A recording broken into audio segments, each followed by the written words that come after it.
Today we're doing a second interview session with Ron Oakes, whom we had in here earlier talking about his experiences as a Marine in Vietnam.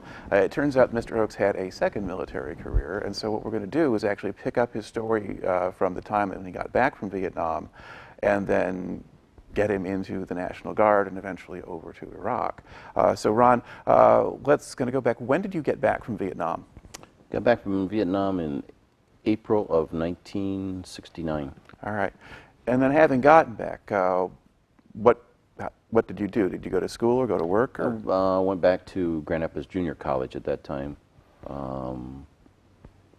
Went back, looked for a job, worked for GM in a factory, diesel over here in Burlingame for, maybe 2 months, and I just wasn't an inside worker. The day-to-day grind of being inside a building after being out in the fresh air, so to speak, for a long time, didn't work. So I ended up going back to Herpelsheimer's, working for them and going to school. And that was a department store? Herpelsheimer's, downtown Grand Rapids, yeah. I worked for them before I went in the service, and then I went back to working for them as stock boy, security. I was a toy manager during Christmas one year, and those that can remember how hectic Herpelsheimer's during Christmas was, their toy department was well known. And went back to dating, meeting people.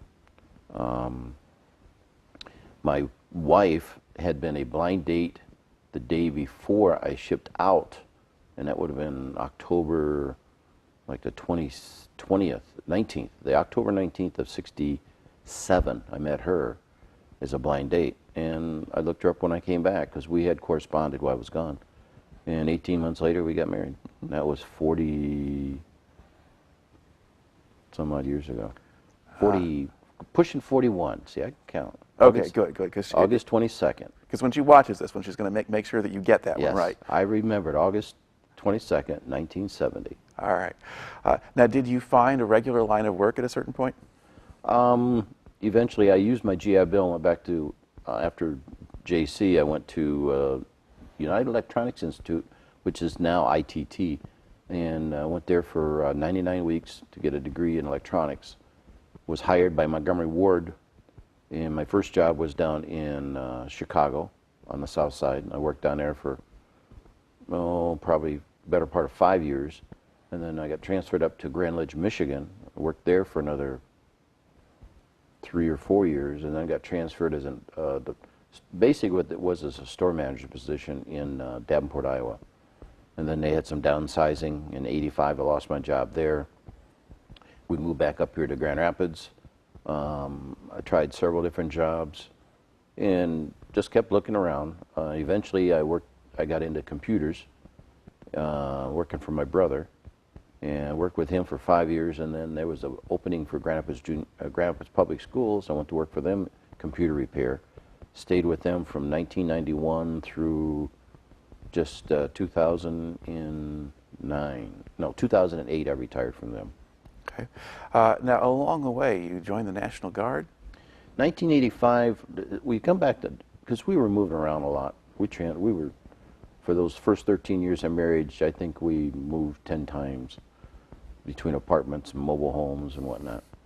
And we finally settled back here, bought a house, and the year after we bought the house, I decided that, I need a little extra income when I retire, so I thought about going back to the Guard.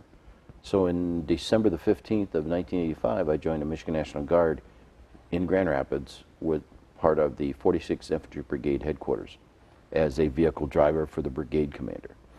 Being prior service, when they sent me down to MEPS in Lansing, it was just pretty much a walkthrough. I got to because I was prior service, they put me at the head of the line for everything. They'll ask you, anybody prior service, raise your hand. One or two raised their hand. They said, put us up front. So I got through it really quick without any problems. You referred to something called MEPS. What was that? MEPS is the military, I'm not sure what the acronym it stands for, but it's your entry where you go through your medical. It's military medical, or the Medical Evaluation Processing Center, I think is what they call it. Or something like, okay. Basically, so you sign up, so they just process everyone. Now, when you're joining the Guard, are they going to assign you to a particular branch of service, like Army or Air National Guard, or? Well, you apply. Army is you either Army or Air National Guard. Mm-hmm. Air National Guard is primarily prior service Air Force people or Air Force reserves that decide to go to the Guard. Right. The difference between the Guard and Reserve is when a Guard in your Guard they mobilize the entire unit. In the Reserves, they can take an individual to backfill somebody that went on leave. We'll say that you've got a supply sergeant in Korea that goes home for 30 days leave. They can activate a similar person in the United States anywhere for that 30 days and have them backfill while he's on home on leave. Mm-hmm. The National Guard doesn't do that. We're strictly, if they need us, they'll mobilize the whole unit. That's why a lot of times you'll see during local disasters, they mobilize the whole unit and not just individuals. All right. Now, once you had signed on in that capacity, first few years of being in the Guard, how much activity did you have, or what did you do? Weekend drill, 2 weeks at Camp Grayling, Michigan. I joined in '85. I went through a cold weather school in '89, I think it was. Then we had a Gulf War in '91. We were ready to go. We had been put on alert as being mobilized, and when the president, after 100 hours, shut it down, then of course mobilizations and the alerts all reversed. So we did not go, but we were put on alert to go, which meant we would have gone to Fort McCoy, Wisconsin, I believe, or whatever mob site they'll send us to. Right now, a lot of us go to Fort McCoy, and probably would have spent 6 weeks there getting additional training before they would ship us out. Okay, so that was sort of that one didn't happen. That one didn't happen. In '96, we were called upon to assist in the security for the 1996 Olympics. Now that was interesting. That was an experience that a lot of us enjoyed. Me being in the headquarters unit of the brigade, we didn't go, but a lot of our companies did. So I ended up with some of the other soldiers as backfill for the 125 Infantry out of Flint. I went down with them and had a good time. It was interesting meeting people from other countries and seeing how the Olympics run from the inside, you know, behind the screens. We provided security at a lot of venues. The marksmanship competition was won. The badminton, I think, was won, or tennis. And our last 3 or 4 days was spent at I think it was the Marriott downtown. That was the headquarters for the ACOG, or the Atlanta Committee of the Olympics, and the international representation. So we saw a lot of VIPs come through and shook a few hands, got a few pictures, and did our thing. Our thing was inspecting vehicles for bombs, contraband. We did discover 2 concealed firearms while we were there. We did have one person that wasn't familiar with the parking garage downstairs go down the out ramp, and that excited everybody real quick. Any loud backfire and everybody was hitting the ground too. But from '96 until if we can, let's back up a little bit here to the Olympic experience, because you were talking a little bit about that off camera. What was what kind of setup did they have for the Guard down in Atlanta? Well, they used a lot of different facilities. The old Delta hangar on the airfield was used, but a lot of the public schools around the city of Atlanta on the outskirts. We were in Peachtree Elementary up in, I think it was the city of Peachtree, I'm not sure, but it was on Peachtree Boulevard. Everything's Peachtree in Atlanta. And what they did in there is they took all the desks and everything out of most of the classrooms and put them in 1 or 2 for storage. And then they put about 16 bunks, or I shouldn't say bunks, but cots, Army cots, green ones. And then they built a hanging rack down the middle, and that was your squad bay, if you want to call it that. They used the kitchen and the gym floor for feeding around the clock, because we had people gone all the time. Our days usually started about 3:30 in the morning and ended about 6. By the time you got up, got dressed, ate, cleaned up, got in your uniform, get outside, get on the school bus that was going to take you to your venue, and then it would take you to your venue an hour before you're supposed to be there because you'd have to get a security brief and a few other briefs before you actually got to the position you're going to man, whether it be a door or an inspection entry point or whatever. And then on the outside, you'd have to sit there and outbrief the people that were coming in. So it was 14, 15-hour days, easy. And then, of course, you're fighting, I think it was an hour and a half between where the barracks was and our venues on some of them. Because the first venue was south of the airport at the rifle range. And we were there for probably 4 days. And that was exactly opposite of where we were on the north side. So it took a while to get down there. But the city contracted with the local schools, used their school buses to move us. Traffic in town was pretty heavy because of the Olympics. We all had to wear our name badges, which were like 3 inches by 4 inches with your picture and the UPC label on it that told them who you were and what you were. You wore that everywhere. Now, if you took the subway on your time off, if you got a day off and you were going to go around, that badge would get us free transportation on the Atlanta subway. If we were security and they saw it, they'd give us free transportation. And that was nice of them. We did try to get in to see the diving, for instance, and they had some tickets reserved for security forces and those that were working. But it's $700 to $800 for a discounted ticket. Not many of us could afford it. But we could see them from the outside, you know, diving. We just couldn't see what the results were. So we did do some walking around. We walked through the park where the bomb went off, about 2 hours before the bomb went off. They woke us up that night so they could do a head count to make sure everybody was accounted for. And after everybody was accounted for, they said, you might want to go to the phone bank and call home. Well, I got to the phone bank and waited a few minutes, and I called home. My whole family was up watching TV. They knew all about it before I did. So I had let them know that I'm fine. I was there, but I got out before that went off. And our concern, the troops' concern was, yep, now they're going to keep us a little longer because they're going to beef up security everywhere. But the next morning, we were due to rotate back to Michigan, and next morning, they drove us down to the Atlanta airport, out to the tarmac where our plane was waiting, and we went back to Michigan the day after. Okay, so that didn't really wind up affecting your routine Didn't particularly affect us. at all. We thought it would because of the high, steady alertness. You know, they put on a high alert. Okay. Now, one thing I probably should have asked just a little bit earlier there, when you're going into the Guard and you're signing up, so, you know, 1985, so let's see, at that point you're what, like 36, is that right? Or Yeah, I went in at 35 and a half, I think it was. Okay. Were you older than most of the guys going in at that point, or did There they have a was- wide range? No, we had quite a range. We had a few Vietnam veterans. Your entry into the Guard has to do with when you can retire. I made it in by 6 or 7 months because they take your age, add 20, and it has to be 55 or less. I made it.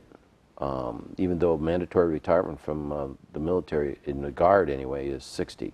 When I hit age 60, the end of that month, I was automatically retired. And that was back in 09. I should have said not 08. I entered as an E4, what they call a specialist. In the Marine Corps, I got out as an E4, which was a corporal. And in the Guard, I went from the E4 to an E8 before I retired, which is a master sergeant or first sergeant. It's the same one. Just whatever your job is, that changes. Right. Okay. I guess in the Guard you have people who will stay in for a long time. So within the unit you'll have a pretty wide spread of ages. Turnover, yeah. We have you've got them from just out of high school to, you know, to get your higher rank. Generally, those are your older people because they've been around long enough. It takes a while to get to be E7, E8, Sergeant Major, E9.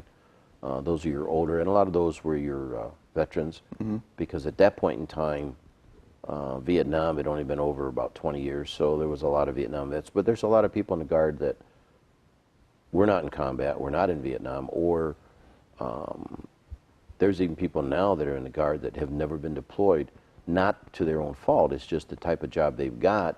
There's no combat requirement for it, but yet there is in the logistics and the personnel fields. We've even got 1-stars in Michigan right now that are fully capable to be mobilized, but their job requirements don't require that. and I think they'd be really good if they were mobilized. If I was young enough and could go back, I'd go back with them because they are some really good leaders. Michigan National Guard has got some really good leaders. It's a good organization. I was sorry to have to retire out of it. I'd still be in it. I currently am working as a contractor for the DISLOG, which is your state logistics department, J4, G4, S4, whatever you want to call it, depending on your level. And I work in Lansing 3 days and work here in the Grand Valley Armory 2 days. Okay. So you're there because you sort of have specialized skills that you learned in the Guard? Or? I have I work in property. I work the property book system, and I know the software program. And they did some reorganization in the last 2 years. Before I retired, they were working on a consolidated property book team at state level. And why the 1 year I was gone, that came to fruition. And then April of last year, which would have been 2010, I got a phone call asking if I'd come back for a 1 year contract with the possibility of a renewal for one. So I went back, and some of the people were still there. Some of them that I knew that had been on deployment at that time had been returned, and they were also joining the team. So we've got a pretty good team down there. Okay. And I enjoy it. All right. So we get now the regular sort of standard commitment for somebody in the Guard when you're not being activated or mobilized. What does that consist of? Standard commitment is 1 week in a month, usually Saturday and Sunday. Sometimes what they call a MUTA 5, which includes 4 hours on Friday night. If you're going to Fort Custer or Camp Grayling here in Michigan, a lot of times they will make that a MUTA 5, multiple unit training assembly is what that stands for. And they'll gather it and leave the armory at like around 7 o'clock on Friday night and drive to Camp Grayling and get there around midnight. But normally, if we're staying in garrison or on post, it's 4 hours or 8 hours on Saturday, 8 hours on Sunday. It's your normal drill, and then 15 days annual training at Camp Grayling. In the last 5 or 6 years, a little longer than that, it's changed quite a bit now with the ongoing conflicts. Some units are going to annual training 3 or 4 times a year, which is cutting down their time at the MOB site, which gets them from peacetime here in Michigan to Afghanistan in half the time. They don't spend as much time at their MOB site anymore because they've already done all the training, all the security briefs, all the stuff that you've got to go through. Medical and everything is done pretty much in advance. So they've got all those problems solved. If they find you've got a dental problem, they solve it here before you go to the MOB site. Otherwise, in the past, you could be tied up at the MOB site, your unit could leave, and you're still there waiting to get your teeth fixed. And then you'll end up catching up with them, a month later. All right. So we're going to go back to the core of the story here. You do the the 90s. So the Olympics in Atlanta. That's sort of the interesting thing pre 9/11. Now, when 9/11 happens, what happens with your unit, or how quickly does that affect you? When 9/11 happened, things really started popping. My unit, not so much, other than it's a command and control unit, being the headquarters for the brigade. A lot of our infantry units were called up.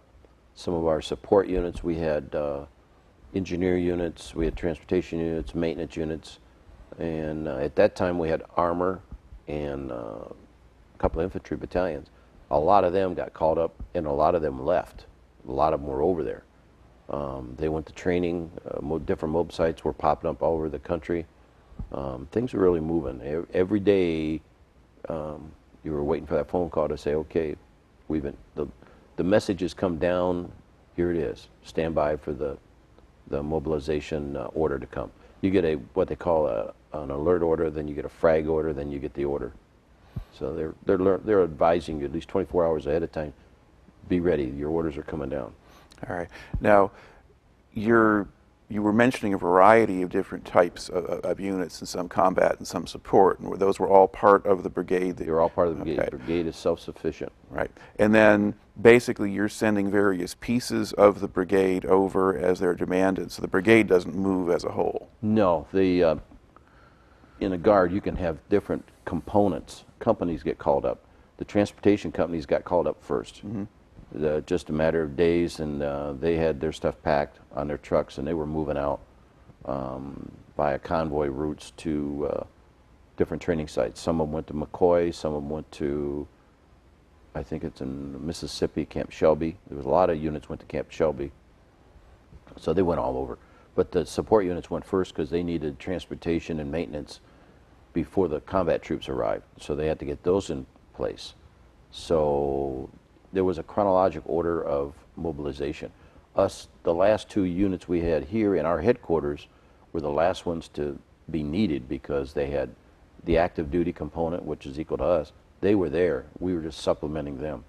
The Guard is made up mainly of your support mechanism that you would need during a combat environment. Mm-hmm. They don't need a lot of transport, a lot of maintenance in this net in peacetime at an Army base. They've already got it. Civilians doing the work.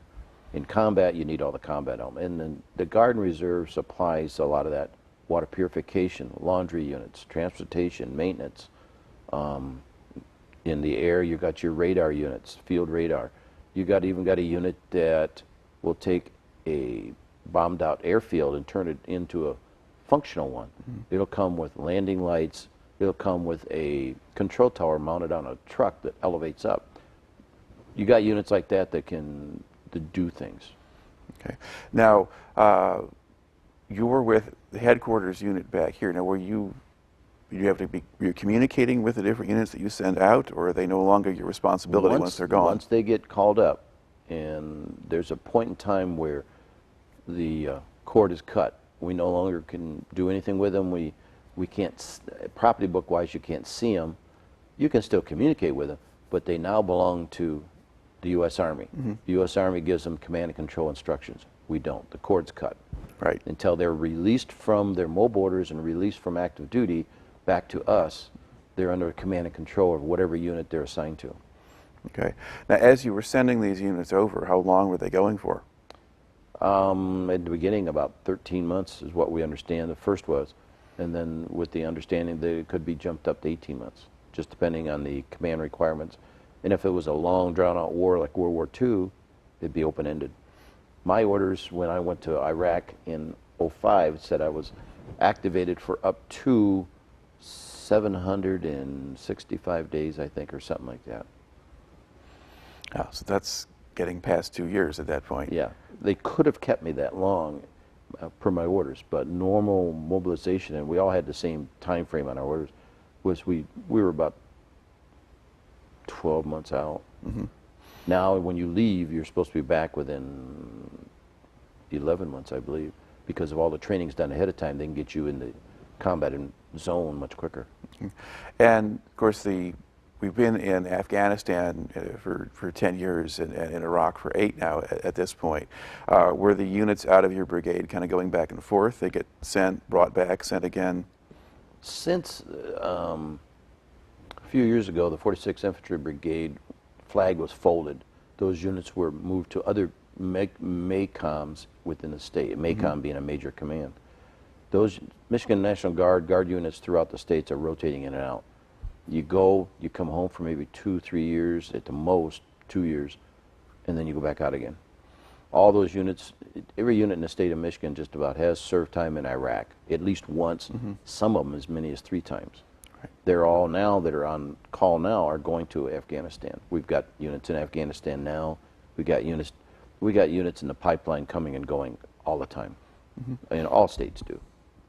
All right. Now, you were talking about the relationship between the Guard and the Reserve and how sort of reserves get often moved sort of individually. Now, would they also shuffle Guard members between Guard units if they needed to keep them longer? That has happened. In the reserves, they do unit movement too. In the Guard, yeah, we do movement, backfill. There was a transportation unit, I believe it was transportation, in Kansas that only could man 1 platoon out of 3. Michigan ended up sending a platoon, and I think Massachusetts ended up giving them a platoon to make the whole company. So when they went overseas, they had 3 platoons from 3 different states. It doesn't happen very often, but with the manpower shortage, sometimes they'll do that because we all train the same on the same equipment, so it's not too hard to do that. Okay. Now, while you were working with the brigade headquarters and so forth after 9/11, I mean, were you in a position to see sort of increases or decreases in enlistment and things like that, or people trying to get out, Were you getting more people, less people? We were getting more people to join. Enlistments went up. I want to think because people were, wanted to get into it. They didn't want to get into active duty so much as the Guard, you're at home. Mm-hmm. And it just seems like there was more and more. I mean, even right now, enlistments are up in the National Guard and have been for several years. They had to, not last year, the year before, they had to shut down enlistments almost 60 days early because they met our quotas. Mm-hmm. Guardrail says you'll have this many men, and when you hit it, you shut it off. Right. We hit it quite early. Okay, so that, but you were saying, well, the Guard would stay at home, but of course a lot of the Guard units have gone abroad, gone overseas, and have been doing that for quite some time. And a lot of the sort of the publicity and so forth about the conflicts as things went on, got pretty ugly after a while. But still, enlistment stayed up, or there was still people Enlistment stayed up. A lot of you got the kids coming out of high school that want to get into the Guard just because of the educational benefits. Mm-hmm. Just joining the Guard doesn't mean you're going to go. Right. But the benefits of the military, education, health, and so forth, mm-hmm. especially the education ones. We had a lot of young people coming in for the educational benefits for colleges because Right. a lot of colleges give the military discounts. I know when I went through Davenport, the GI Bill paid X amount. Davenport had a program that picked up the remainder. So I went through Davenport, got my BA and it didn't cost me. I chuckle when I tell my wife, I said, I don't think it cost us $2,000. It took me 11 years of one course a semester, but I finally got it. But that was good. All right. Let's go to your own experience in Iraq. At what point do you get sent to Iraq, and how does that happen? Well, like I said, I got the call in. I had been called to active duty to do some property book shuffling. We were moving units around, reorganizing them from maintenance to transportation, whatever, throughout the state. So I was already on active duty working at brigade headquarters. Well, I needed some additional training, so I had school set up in Montana at Helena, at Fort Harrison in Helena. And it's usually Guard schools are put on by they're not really Guard schools. The military schools are put on for the Army Reserve Training Center Division. I think it was like the 80th or the 88th Army Reserve. They set up the training in schools and curriculum and whatever. Anyway, I went to Helena in August, first part of August, for two-week classes. So I rented a car, drove out there, and spent my 4 weeks out there. I came back on a Wednesday, went back to work at the Armory on Thursday. Friday, as I'm leaving, I get this message as I'm in the parking lot.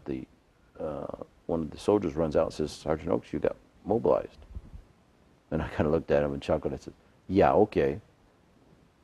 He said, no, you really did. So I go back in, I read the email, and sure enough, there's the instructions that stand by, you and so-and-so. And as it turned out, yeah, I did. I ended up the following week starting to drive to Detroit. I went down there for 4 days and stayed in Grand Rapids 3 because now we're into September and their activation date is the 8th of October. Their movement date is the 11th of October to Fort McCoy. It's like, I don't have a lot of time to get my personal things in gear, so I spent 3 days at home and 4 days down there getting to know what I'm supposed to be doing. I mean, as a military occupational service, that's what they call the MOS, or specialty, I knew what I was supposed to do in that. But you got to get familiar with the unit. I knew they were down there, and I'd been in that armory before, but I wasn't sure what I was getting into. Not that I had any choice. So, as it turned out, I was the detachment / first sergeant for the unit. That unit was about a 60-man unit. We left, I and 2 others left as an advance on the 8th. We flew to Fort McCoy. And the rest of the unit came over on the 11th, which was, I think, a Monday. Well, my going away at the airport was better than going to Vietnam. I had 14 or 15 family members there at Kent County Airport to see me off. I flew from Kent County to Chicago, and then from Chicago I met up with the other 2 people coming out of Detroit, and then we all flew to La Crosse, And then we had a vehicle pick us up there and took us back to Fort McCoy, which was about an hour out. While we were there, we received additional equipment, some additional people. We packed, we trained, we had briefings. We did what they call live convoy training, where you're actually out on the range and you're firing live bullets at targets sitting out there. See if you can knock down the silhouettes. And a lot of briefings, getting ready, receiving more equipment, a couple of backfilling people. Went through medical, went through personnel, got your overseas ID cards printed up, all this. And then we were there for Thanksgiving. My family came over for the weekend before Thanksgiving, so we had some time together. And then Thanksgiving, I think a bunch of us went to a local church. And then on December the 1st, the advance took off. I was part of the advance. It was like 20 of us. And we flew out in the afternoon. And it was a nice day. It wasn't cold or anything in particular. We boarded Miami Air was the contract air company that took us over. And we stopped in, on the way over we had a situation. We had the battalion commander with us. He had a heart attack on the aircraft. And we landed in Buffalo, I think it was. They trucked him off to the hospital and took care of him, and then they ended up, him and his escort, we had one other sergeant get off with him to take care of him. They ended up going to Fort Drum and getting transportation out of there back over to Kuwait. They ended up over in Kuwait about 3 days after we got there. So he had a heart attack, but he got out there anyway? He got out there anyway. They gave him some medication, he started feeling good, and I guess he really talked his way through the medical section. But they joined us. We stopped there. That was a drop down real quick. They met us on the tarmac with the ambulance. We got him out. I ended up carrying his 9 mil with me to get it over there because somebody had to guard it. Since I was the first sergeant, it's like, here's an extra weapon and all this other stuff of his, you carry. And then we stopped in Iceland for refueling about 1 or 2 in the morning, I don't remember. And then daylight came around, then we stopped. I think it was Budapest. It was in Hungary. I'm not sure if that's Bucharest or Budapest. Budapest there. Stopped there. Normally they let the plane come up to the ramp and you deplane and you walk around, look, buy souvenirs, whatever, in the terminal. Some reason or other, that communist country at that point in time wasn't letting anybody off the aircraft. They left us out on the tarmac. They had the cleaning crew come out in their little buses and this and that, and come through the plane and clean it and restock it with water and food and this and that. And then we took off. The route took us over Iraq. We ended up going across Baghdad in the dark and then landing in what they call, it's KIA, Kuwaiti International Airport. Landed there, I don't remember what time of the day or night. And then they bussed us up to, it was dark, come to think of it, because it was dark when we hit Camp Virginia. That was a staging camp. Everybody was going through there, all nationalities from NATO. You name it, you could see their uniforms and their flags on their shoulders. Where we had the U.S. flag, they had Canadian, Albanian, Japan, Korea. They were all there. And we stayed there from the 1st to the 15th. And that's when we went over the berm. Now, while we were there, we had to go through live fire training again on convoy security. That one had to be an overnighter. So we spent the night out in the desert, curled up next to our Humvees in the dark. And that first night we were out there, we had a thunderstorm. Now, the desert's flat as a pancake. And that thunderstorm, when the lightning started hitting, we all thought for sure that it was about 5 feet off the ground, because the clouds, you could just reach up and grab the clouds, it seemed like. Here we are in the middle of the desert, sitting next to a piece of metal, laying on a cot under plastic, thinking we're just big old lightning rods. Lightning's popping everywhere, and the wind. It was quite a storm.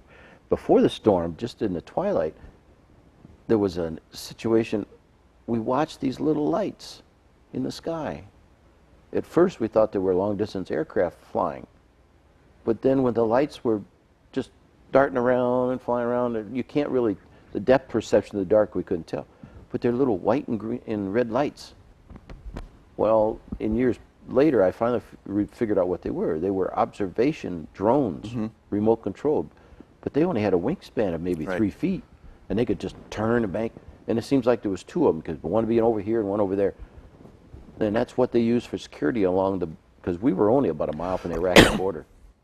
So that's what they're using for security along the border, is these little remote airplanes. And there was no sound.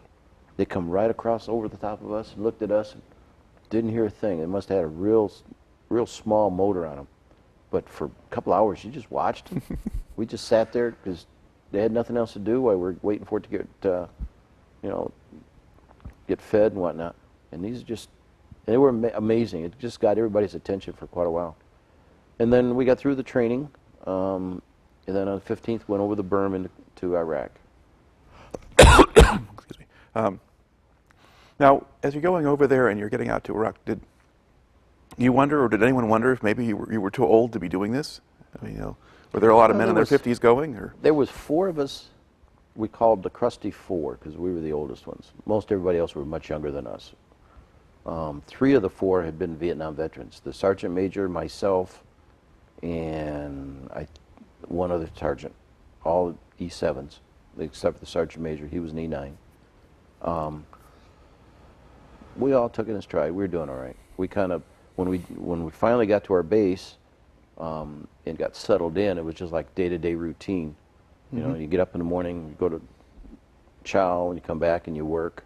Go to lunch, come back, go to work, go to supper. You either got off duty and went back to your chew and watched TV, or did some exercise or whatever. But the 3 of us hung out pretty good. We did a lot of our physical training together. A lot of walks. All right. Now, where were you? What was your main base then? We were at the base was called Q West. And what it was an old Iraqi jet fighter air base. It was back in '91, after the war was over, it fell under the no-fly zone. This was the most modern base that Saddam had. But because it was under the no-fly order, no aircraft would fly from it. Now, during '91, we had created the runways nets, and nothing's going to fly. And there were big holes in the runway, which caused some problems later. But when we got there, we landed after dark or twilight, and we expected a functional base. Well, we landed, and they said, well, keep your weapon handy. The perimeter is full of holes. There's 12 towers. They're manned by the Iraqi National Guard. And I said, we don't have any of our people on the perimeter? No. Okay. And the perimeter is 14.5 miles long. It was both sides of the airfield, and the runway was a 10,000-foot heavy-duty runway. They had 33 hangars, clamshell, round ones with big old clamshell doors that were probably 2 feet thick for bomb blast, and various support buildings, computer center, personnel buildings. Later on, we discovered they had some missile assembly buildings. They even had an ammo dump outside the perimeter to the north toward Mosul that took up, I don't know, 2-3 square miles, because they spread those ammo bunkers way out, so if one goes, it doesn't take the others. The base itself was pretty much self-sufficient. It had its own, nothing worked. But when it was functional, it had its own sewage treatment plant, but every building had a septic tank that had to be pumped every so often. Water was brought to each building and pumped up into tanks up on the roof. So there's no water lines, no sewer lines. Power was underground, as was communication phone lines, in a circular grid all the way around the base and through the base. They put it in manholes. And underground, they had, I think it was PVC pipe. They had a cluster of like 8, or it might have been 12 or 16, I want to say 6-inch PVC pipes, and they ran the electrical and everything through those and branched them off from these manholes. You'd be driving down a perimeter road, and every 50 meters there'd be another manhole. You open it up, and it's just a big hole in the ground. You see the conduit this way and the conduit that way, and nothing in between. Well, when the base was shut down in '91, there's nobody there. So the Kurds from Turkey come over the border to that base and just stripped everything. They opened up every every bunker, or I should say every manhole, went down, cut all the copper, everything, and just took it all out. So you got these empty holes and these pipes going everywhere, and there's nothing in them. They even took transformers, the big, huge ones about the size of a VW Bug, tipped them over and took all the copper on the inside and just left the shell there. And they're laying around all over the base as a lot of bombed out vehicles. They took all the good stuff out of them and just left the shell. If it's too big to carry, then they just left it. If they could get their hands on it, steering wheels, tires, rims, you name it, it's gone. Those things are just stripped like a carcass. And they're all over the place. The Iraqis also left 3 or 4 MiG-21 jets derelict on the field. And they were, the 101st Airborne was there before we were. They were the only other units on that base before we got there. They had drugged those aircraft, parked them in front of various buildings of theirs that they renovated as war trophies. But the base, when it was functional, it was modern. It had a nice computer center. It had an underground power plant that was underground, probably at 24 feet of sand on top of it easily. But the fuel tanks are up above. We took the fuel tanks out in '91, so we shut the power down to the base. And we had to close the base early morning. They, like I said, they cratered the runway, so nothing's moving. And the way the taxiways were, they cratered the taxiways so that you couldn't get from the aircraft hangars to the taxiway anyway. So they can't get aircraft in the air. So they left them in the bunkers. None of the bunkers were damaged. Outside of the bomb damage to the runway, there was 2 buildings that sustained damage. One was a 2-story, must have been a VIP facility, housing. It had an elevator in it. It's like out here in the middle of nowhere, you got a building with an elevator. That had taken probably a cruise missile, because one whole side, the top floor, the roof fell onto the second floor, which collapsed onto the first floor, part of it. And then the other building, I'm guessing, was the communications center. It took a precision-guided ordnance on it. You could tell right where the reinforced concrete, the rebar was there, but the concrete had been blown down. And by the time we got there, all these buildings had been gone over. Souvenir hunters had taken everything out of them. They were just gutted. The ceilings and the way they construct their buildings are cement panels hanging from the bottom of the floor above you. They'd even pulled all those down, so when you're walking on the floor, you're walking across all these cement panels. Look like a drop ceiling with the re-rod and everything. So. All right. Now, what did your duties up there consist of? In the beginning, mine being first sergeant was maintaining personnel files, taking care of people, day-to-day issues. Really wasn't a whole lot there in the beginning because we were trying to get settled. We had what they call TOA, transfer of authority. The outgoing unit and our unit, they do their TOA is to transfer the flag from one to the other. And then the outgoing unit boards the aircraft and goes home, basically. So I didn't have that much to do in the beginning other than trying to set things up. We had to set up. This was a building that they started to renovate 6 weeks before we got there and didn't get a lot done because there was no building supplies around. So we had to build desks, build cubicles, everything out of raw plywood wherever we could find it. Living quarters, we had to double up in some instances because the CHUs, which is a containerized housing unit, were being rebuilt in Turkey and trucked down on convoys. And we were starting to get the convoy system built and organized. That's when we got in there. We got the big screen TV, all the computers, the radio and stuff on the roof. And we had to do all this in the very beginning. It took us a few weeks to get things organized to where we got these convoys coming down from Turkey. We got convoys coming up from Baghdad. When they were rebuilding the American embassy in Baghdad, some of the supplies were coming out of Turkey. One day, I don't know where I went, but I was driving, and there's a convoy of trailers parked on one of the side roads, full of big spools of wire, just big, huge spools, those 6-foot diameter jobs. And I was told that was a convoy headed for Baghdad and all that, the supplies for the new American embassy down there. But most of the convoys coming out of Turkey were fuel. They were civilian convoys of 7.5K tankers, which would be 3-axle maybe, not a tractor trailer. I don't think I saw 10% of them were tractor trailer. The rest of them were, and they were all the same model tanker or vendor, Volvo or whoever. Some of them were Swedish tankers, but the color, everyone's painted differently. It was like a circus coming down the road.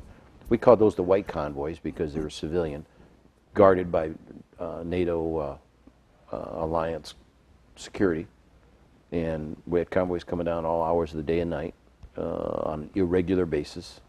So the times were always different, so that the insurgents couldn't pick up. They're always down here at this time. We also got line convoys coming up from the south, bringing us food from Kuwait.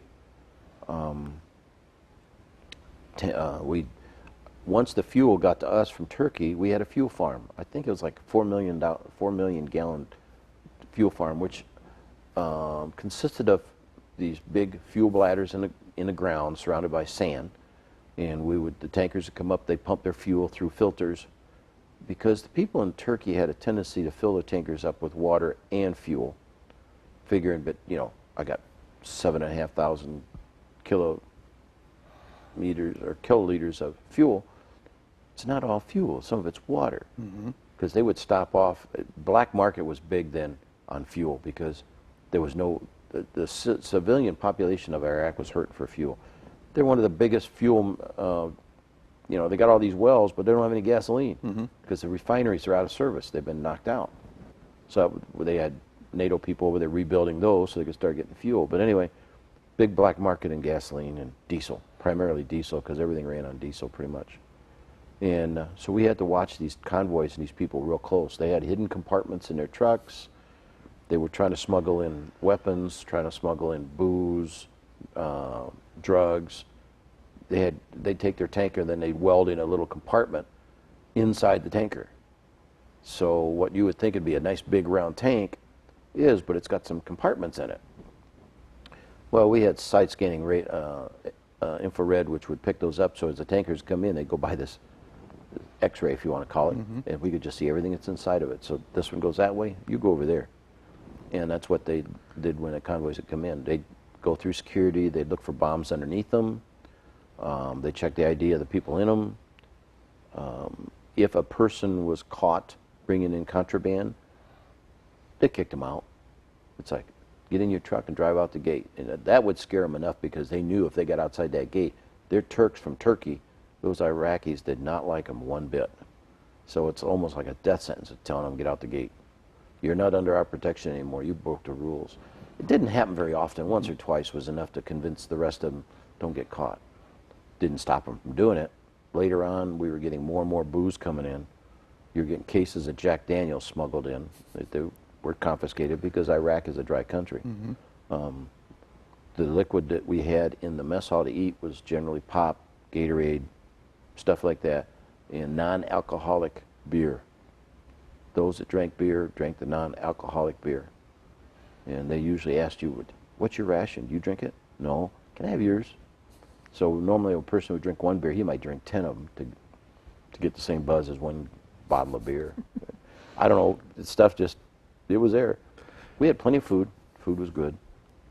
But the base itself, we had to rebuild it pretty much from scratch. Yeah. Now, were you attached to a larger combat unit in the area, or were you independent? Yeah, we were attached to the 917th Corps Support Group.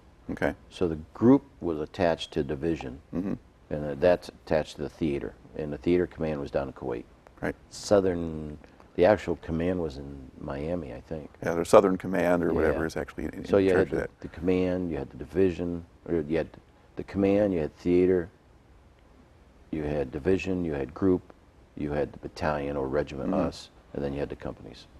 All right. Now, how large an operation was your unit there? I mean, how many companies did you have? Or A normal battalion runs 3 to 4 companies. We had a total of 11. About 4 weeks into the operation, the battalion commander, Colonel Henry Cason, reorganized the command structure. Because we had so much and so few people, we were still 3 people short in our unit. That when we came from Michigan, we were 3 short. So we only had 56 people. And so he brought in 12 people from the various companies to beef us up. And then he reorganized what we were doing. because we didn't have any property management team, he took two of us that had experience and built a team, and then took somebody out of S3, which is communications or operations, and moved him in as the first sergeant. He had experience at depth. So he moved the experienced people around where he could best use them. So around the end of February, we got there December, I became the property book NCOIC for these 11 companies, which meant I had to get their data transferred from the States to my system.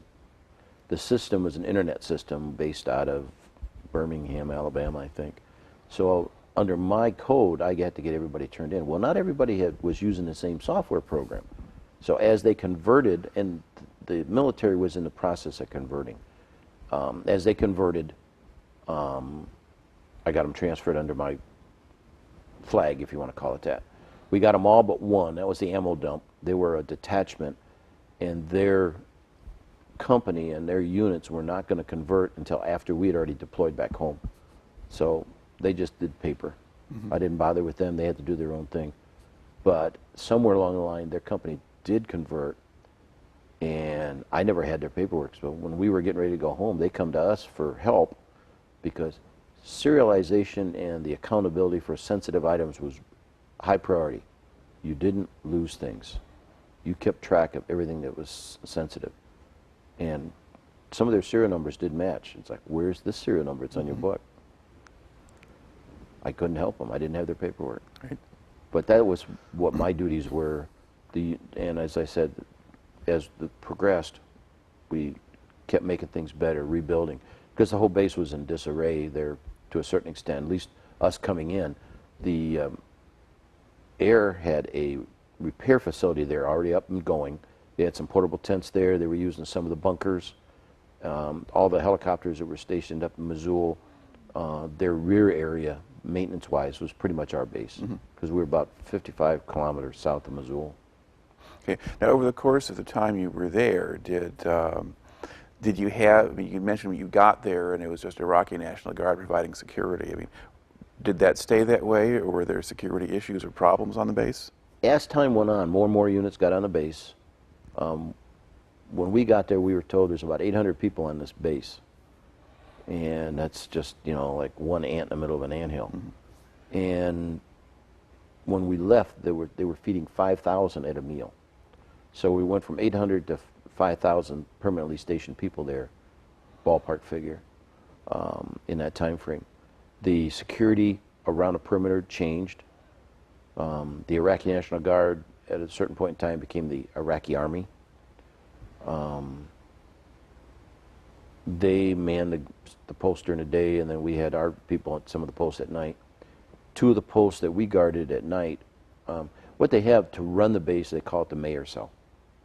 It's just another unit that is in charge of the base. He's the liaison between KBR, who provided sewage treatment, pick up of trash, bringing water to the showers, electrical in the buildings, plumbing, all those infrastructure. The mayor is the one that takes, if you want to do something or put something up, he's already dictated who's going to get what building. Basically, like the mayor, he's the dictator. And if you want that building, you got to go to the mayor, because he's assigning buildings. And we are, like I said, there was only 2 damaged buildings there, but the rest of them had been gutted. All the electrical, the lights, the plumbing, even in the latrines, the urinals were taken off the wall and hauled away. The power plant was wrecked. Each compound or each building that we took over, and we put our portable housing next to it and built dirt berms and put in T-rails and K-bars, or T-rails and concertina wire. We all had our own generators. So the generators were run by KBR, so they maintained them. At least once a day, they'd come over and shut them down, check the oil, and put them back up. Now, these are generators that are huge. They're supplying 480 volts to maybe 100 living quarters. And the living quarters are banked together, and they were built in such a way that they daisy chain from one to another. This one plugs into that one plugs into that one. Then you have your own circuit breaker box inside. So they were in charge of all that. We improved the front gate security. It was just a straight drive through the gate and come in. That was remodeled. You had lanes up there divided by big walls of sand where a vehicle come in and get inspected. If it was a bomber and it went off, it wouldn't affect the trucks on the other side. It would just, the blast would go straight up. And then the entrances, we had the traffic barriers that were angled so that you'd have to go around. You couldn't get up speed and come flying into the base because you had all those obstacles, and you've seen pictures of how those are on TV. Did you actually have any incidents while you were there? We didn't have any insurgent instances other than we did receive a couple of rockets. One exploded in the middle of one of the in the sand in the middle of the base. The other was a dud, and it landed in the sand. And that was about May when we received those. I had just come back from leave, and that's when those came in. But those are the only incoming rounds. We had in the very beginning, when we had the perimeters at night, when we were manning them, each unit's assigned a tower. Now there's 12 towers, but there wasn't that many units on base yet. So we had 2 or 3 towers. It was custom that at night the sergeant major and I would take hot food out to whoever's in the tower and check on them. It was part of our job, taking care of our people. One night we went out and there was these 2 young females in the tower. And the sergeant major and I, both being Vietnam veterans, you know, we're cautious and whatnot. And they're up in this tower smoking with a flashlight. Now, the only people on the other side of that wire are bad guys that want to shoot you. Mm-hmm. You're sitting up there with a cigarette in your mouth in this big open window. And the window's probably 8 feet by 4 feet. And we looked at each other and thought, we got a problem here. And they had never been trained on something like that. They're not combat troops. They were both clerks from the rear. Right. So we showed them what they looked like with a cigarette. We took one down on the Humvee and had the other one light the cigarette and then turn the flashlight on and hold it up like under her chin. And the one down there, whoa, turn the lights on real quick and reversed it, did the same thing. So they got the idea when you want to smoke a cigarette, you go over in the corner, sit on the floor, and smoke it. Mm-hmm. Flashlight, red lens, pointed down. You don't want to show yourself in that window. You look from the side, one side or another. You don't ever get in the middle of it. Because if there is somebody that came through the wire, and there was ravines from the perimeter up, so there was many, not many, there was several approaches that could be made to get on the base.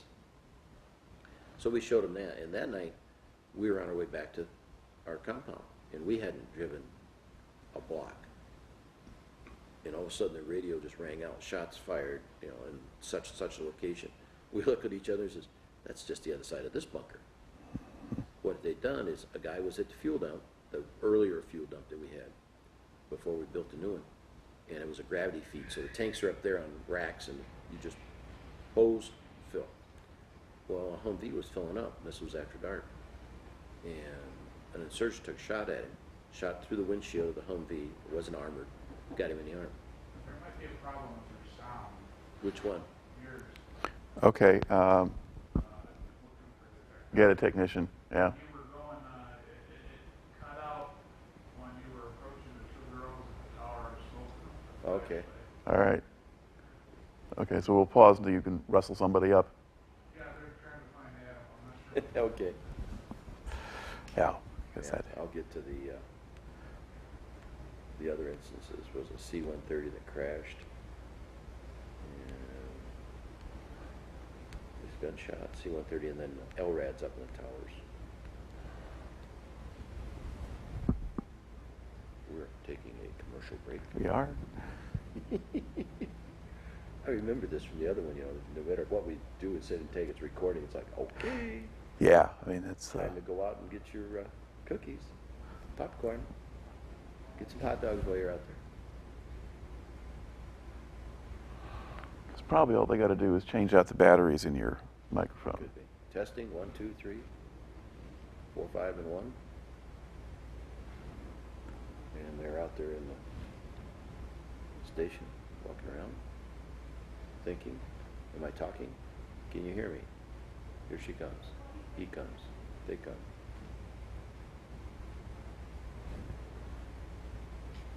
I might have to have a new battery. I think it's your battery. Yeah, most likely. Okay. We have had a couple where we've had a longer run without battery. It's a good thing we can cut all this out later, Oh yeah, well, or you can. We'll get the intern together, and I'm going to try to print all the pictures I got. mhm. They'll just be the small ones, but then we can pick and choose how they want to put them in. Right. And embed them in the film. I kidded my wife the other day. We were coming back from UP. I said, I ought to write a book. Because I'm sitting there writing as she's driving down, and I'm up to page 10. And I wasn't even halfway through anything. She says, what are you doing? I said, write notes. Are you really going to read them?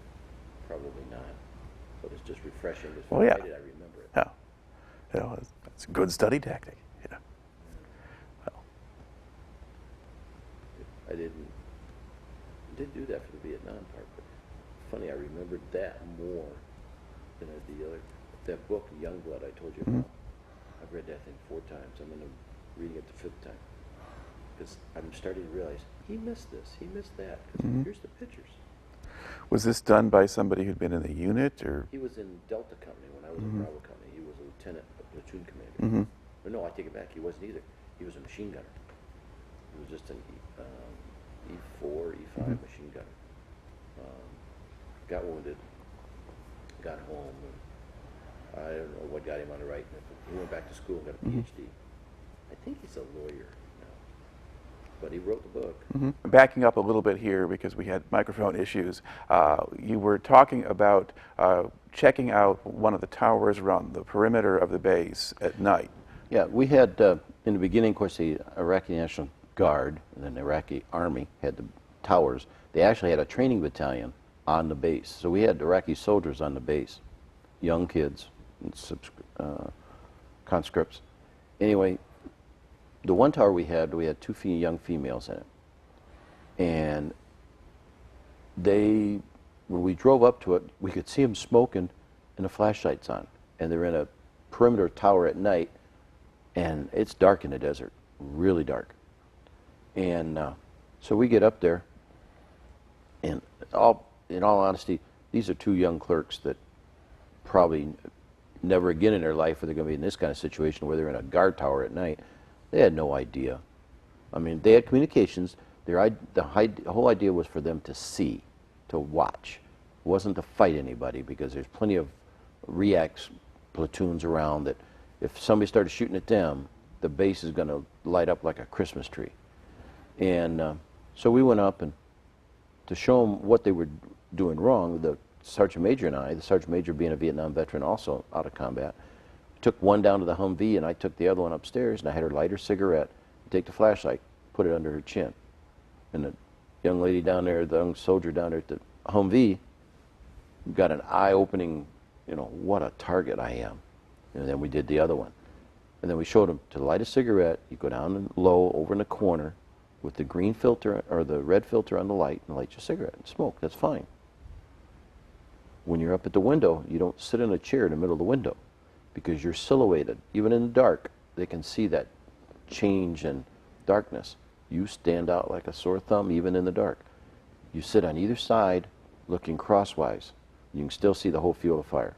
You don't sit in the front looking out. So we showed them that. And then we were delivering their hot food, which we checked every night on the to make sure everybody's got good food and everybody's taken care of, water. Well, anyway, that night we're driving back. We hadn't driven a block. And I had thought, walking down the steps to the Hummer, I heard some gunfire, which sometimes alerts you to something and maybe not.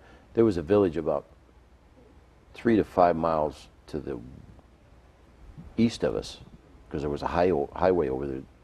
And I thought, well, maybe one of those young gentlemen decided to, we knew there was some people that didn't like us close. Maybe one of them decided to come over the wire and throw a few rounds over the wire. Just for harassment. But anyway, and all of a sudden the radio started popping. We had a wounded soldier at the fuel dump. Well, we're here, and 100 yards to our north is the fuel dump, right on the other side of this bunker we were driving by. And their personnel bunkers on the base were big ones. And they're concrete, and they've just got sand piled up to them. And then they're flat on top. Anyway, so we ran back to where the tower was to to make sure that they were alerted to what's going on. Bad guys to your rear, look out the back, not the front, because somebody's shooting behind you. So we went back to them, and we got out, and we stayed with them for a while. Got up there. Of course, everybody's lock and loaded, and we're looking out the back. We had one night vision with us, so I'm scanning, and the sergeant major is looking, and we can't see anything. We can't see anybody moving, but we see a lot of vehicles with headlights moving around. They're not trying to use blackout. They got them on, and they're moving. So we sat there for probably 20 minutes, and then we started driving away. Well, on our way back to the tower, because we had to go a little ways to turn around, we got passed by a truck. They stopped us thinking we might have been the bad guys. And they're saying, yep, we got a wounded soldier over at the fuel dump, went through the windshield, got him in the arm. Okay. Is he okay? Yeah, corpsmen are with him right now. And we're getting all this off the radio and this truck that's running around trying to find people. Anyway, they never did find the guy. It was an AK-47. We knew that from the sound of the rifle.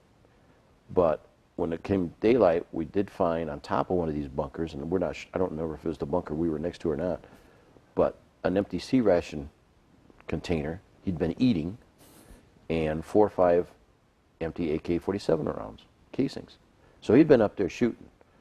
You're not going to track him in that desert sand, no matter how much you want to, unless you got a dog. And of course, at that time, we didn't have any dogs. So they looked all over the place. All we could think of was somebody from one of the recruits over at the battalion decided he didn't like it being here, and he's going to take somebody out, and then he's going to go out the fence. Well, the back gate wasn't that far away. It was like maybe 2.5 miles, but it was manned by the Iraqis 24 hours a day, and it's a straight shot in, a straight shot out. Be easy for him to slip in and out. And at that time, we knew that there were a lot of infiltration in the Iraqi National Guard that were Al-Qaeda or Al-Qaeda and bad guys. So we just figured his buddies let him out the back door, or he went home. Now, jumping ahead, years later, last year, I learned that the same bunkers that we were investigating and looking for souvenirs in his net actually had a trap door in the back, and there was 11 of them hiding underneath in an underground tunnel. Come to find out, that whole base had underground tunnels everywhere that we didn't know about. But the second or third rotation of one of the guys that I went over with from Vietnam that we did RPT with, he was going around, he was taking pictures on the inside of these bunkers and this and that just for pictures. And there was an old wooden chair in one of them. He took a picture of it, went back 10 days later, and that chair had moved. And there was footprints in there, and they just disappeared. So I'm not sure how it came about, but they put somebody up on one of the other bunkers, night vision, and just watched that bunker for a couple, 2-3 days. Sure enough, after a couple of days, there was people coming out of that bunker. And what was happening is the cooks at the mess hall were supplying them with food. At night, they'd go over there, and it's not hard to move around at night and not be seen on that base in certain areas, especially if it's not occupied area. It's just dark. Turned out to be that one of the cooks in the mess hall was keeping these 11 insurgents or deserters or whatever fed inside this bunker. The bunker is just, it's only about maybe 7-8 feet wide and probably 12 feet tall, and it's about 20 feet long. And it's got an opening with a big steel door, and it's for people. You just open it. But the back end of it is a big tower, a ventilation shaft, if you want to call it. You go 6 feet down, and it's just sand down there, and then it goes all the way up to the roof. And it wasn't meant for biological protection, just bomb protection. Well, at the bottom, 6 feet down, none of us ever went down there. It was really a trap door. You could lift it up and get in it, or I'm not sure, the door could have been where we couldn't see it back toward us and under that floor. Anyway, there was a trap door down there, and that's where they were at. But that was the first instance, or close to it. You were mentioning cook in the mess hall. Now, were the cooks Iraqis, or were they Americans or they contractors? Were foreigners. Okay. When we were there, now that finding them was last year. Mm-hmm. When we were there, or not last year, but I heard about it last year. It happened, they found them after we'd left. Anyway, another instance on December the 30th, a couple days before New Year's, we had a C-130 forces land on our airstrip. Now, the airstrip wasn't operational yet, but any aircraft could land on short parts of it. This plane came in straight from Baghdad and came right straight because the runway was north and south, and they just landed. They're supposed to fly around the base and observed through their night vision the condition, make sure there's no trucks parked on it, and this and that, no obstacles. Special Forces doesn't do that. They just, and that's what they tell us, they just come in and land. Well, there's a big hole on that runway. He landed, and 100 yards from where he touched down, there was a hole. The engineers had cleared out all the debris, but it was a 3-foot hole, the width of the runway, and it was probably 150 feet wide or long. He hit that thing. He hit the runway. He saw it because you could see where he hit the brakes. The front wheel went down into the hole, came and he hit that 3-foot bank, sheared the wheel off, sheared so much of the fuselage underneath all the way off, and he went down another 100 yards. He ended up on the side. The wing came off. Of course, she caught fire. And we had one little Iraqi fire engine on base, and they were hauling fire extinguishers, portable ones, over there to help try to put the fire out. There was, I think, 7 or 9 people on board. Excuse me. And in the back of it was a Humvee, what we call sterile, meaning it has no identification on it. So it was Special Forces. Same with the aircraft. There was no numbers on it.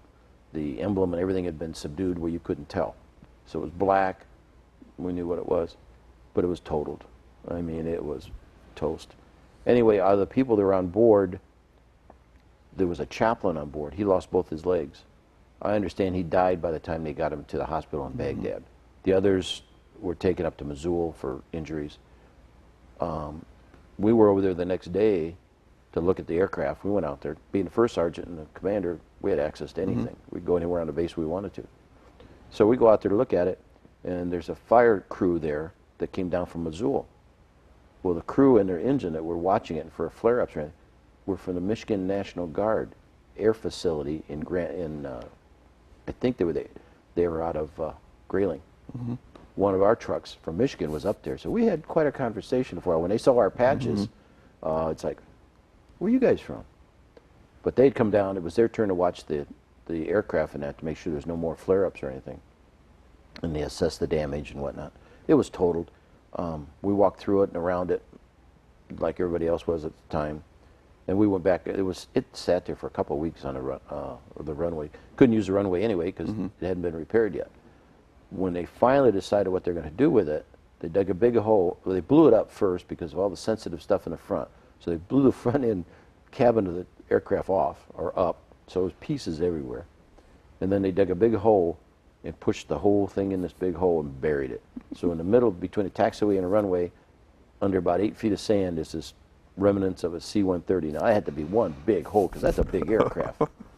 So, you know, the thing was, they knew standing orders were for that airfield, for that runway, you needed to circle it because it was needing an improvement. It was non-functional. But I'm trying to think what else we had go on outside of looking for souvenirs in all the old buildings. Well, did you get occasion to go off the base while you were there? Once I became the PBO and COIC, then I had a need to fly up to Mosul every 2 weeks for meetings with the theater property book people.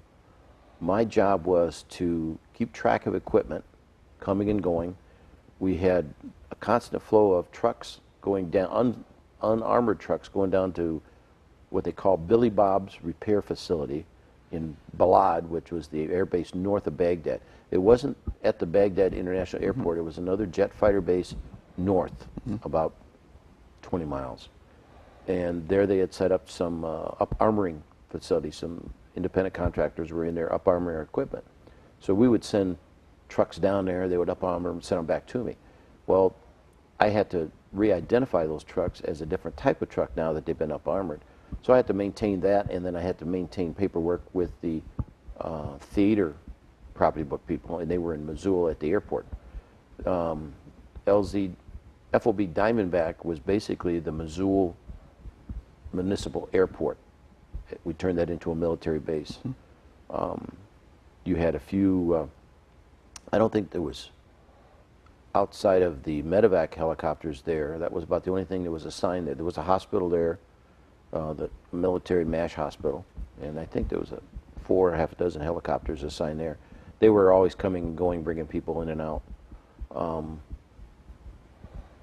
The other thing, after a while I noticed it was there, is remote controlled drones. Drones, yeah. Because I saw one come out of a hangar one time as we were sitting there late in the evening, and there was a guy with a tether on it, and he was guiding it out to the runway, and he disconnects the tether and closes the door and he walks away. Next thing I know, it's moving. It goes to the runway and this thing just takes off.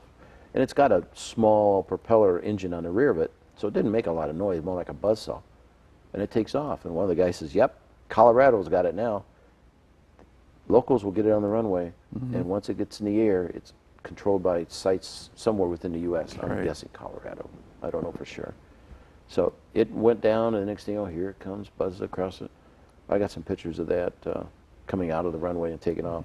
It was a big one. It's one of the larger ones.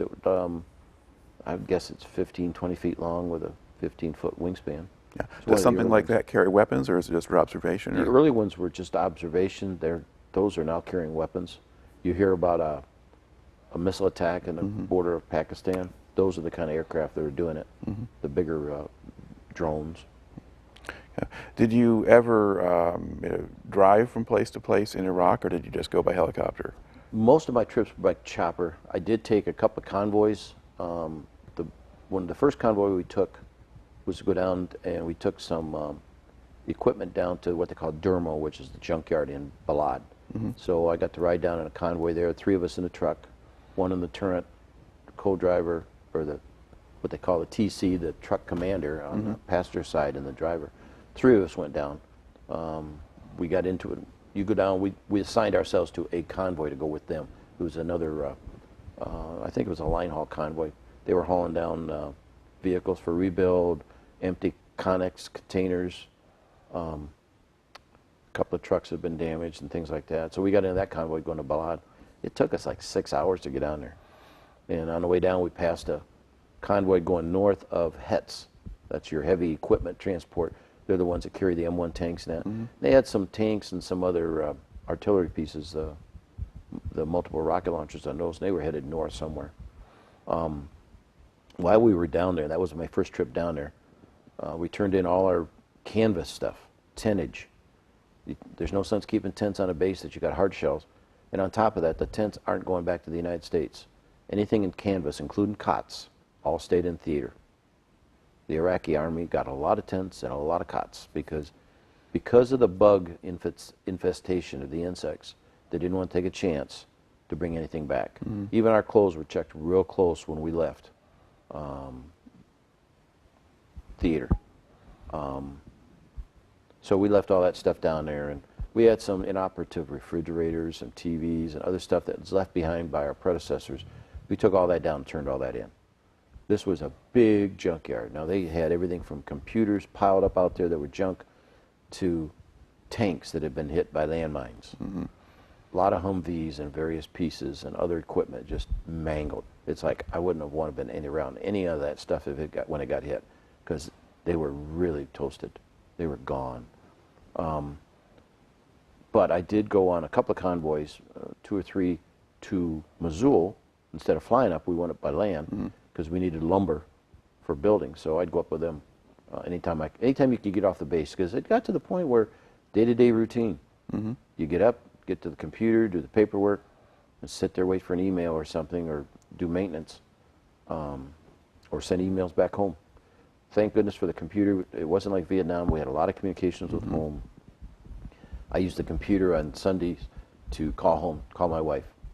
I try to make it a routine of every weekend, generally Sunday, because I knew what our routine was, so I'd plan, and we were 8 hours in front of them. So if I called her at noon, it's still 4 a.m. at home. So I'd wait until about 4 in the afternoon, and I'd catch her between 8 and 9 at home. I'd call her. Occasionally, I'd call my daughter at work. I planned it that way, and I figured, I'd call and say, "This is Iraq calling for Lana Oaks." And you could hear them hustling this and that. Lana, Lana, Lana. That was kind of fun. I called my other daughter and called my son periodically just to talk to them. And where they work, they'd get a kick out of, we got an overseas phone call for you. But calling home. Some of the guys, one of the guys started, this is the early time frame when you get streaming video, get the camera in front. The problem, we didn't condone that, was we had a very limited bandwidth in Iraq. And we were going through the Netherlands, Dutch Holland, with our transmissions. So our gateway was really small. There wasn't a lot of, you could tell when a lot of people were doing things because the system just bogged down. And the other thing is if we had a casualty on post or one of our units lost somebody, they immediately turned the internet off. They didn't want anybody because they didn't want it to leak out until the next of kin was notified. So if we lost the internet, right away we knew we had a casualty somewhere, just instantaneously. Not necessarily just in our 11 companies, but there were other units on base. We had what we call the warfighters. They were the infantry, the guys that went out at night knocking on, kicking doors in. They usually went out with half American, half Iraqi army looking for insurgents. And every morning they came back with some. There wasn't a night that those guys didn't go out that they didn't come back with somebody in handcuffs. Now, were you there in the phase when sort of the surge campaign was in process and they were changing over tactics, or was this still pretty much the way they've been doing business? I was there before that started happening. I was there when they had their first vote. I've got some pictures showing me out there with all their ballots. They came through our base on their way back to all the villages around us in that area, that region, brought all their ballots into our base, and then we loaded them on a helicopter that took them down to Baghdad for counting. And they were in special containers, were under guard. At least I thought they were under guard. I walked right up to them and nobody said anything. So, how dangerous was the duty for the people who were out driving the convoys out of your unit? in some places, very dangerous. Going down to Balad, there was an area down near Kirkuk or Tikrit, I'm not sure which, I don't remember which one, that they had to build a wall because the road would go through town, but we always avoided those big towns. They built a dirt road around it. This one, they had to actually build a Haskell barrier wall with concertina wire on top because the inhabitants were, I think it was close to where Saddam was Yeah, that'd born. be Tikrit probably, yeah. And they of course, didn't like us whatsoever. So you didn't stop, slow down or anything there because they were known to take hand grenades and throw them over at convoys. So every so often a convoy would get a hand grenade thrown at it. Didn't hit the vehicles. A hand grenade's not going to do that much damage to a vehicle, even shrapnel-wise. Or sometimes, we had surveillance there all the time. We did have IEDs. On our way back from that one trip to Balad, we got about halfway, and on the other side, because the highways there are expressways. They're dual lane with trees in the middle and trees on each side is the way it was built. Well, the locals now, since the war was over, since we were there, locals been cutting down the trees for firewood. So you'd go and there'd be a lot of trees and there'd be no trees. And on the other side we're going back north, they're coming south. They were boxed up, and which alerted us, we got alert on a radio that a convoy 2 minutes in front of us got hit with an IED. They got hit with an IED on the other side. Now we had come down that side the day before. Now we're going up the other side. They got hit with an IED, so somebody planted an IED there. Either they planted it while we were down south, or they had it there and didn't use it. A lot of times they'll plant an IED and let it sit for 2 or 3 days. You look for, after a while you'll look for things. You look for something out of place. A dump truck dumps a pile of rock or dirt alongside the road. That's where they hide them. They hide them in those piles. You always avoid those and you get very suspicious. A vehicle parked alongside the road abandoned. The point gun truck will relay that information back to everybody when, we're just coming up on a vehicle, abandoned vehicle on the right or the left. So we would move cautiously. They might even stop us and tell us to box up while they go investigate that car.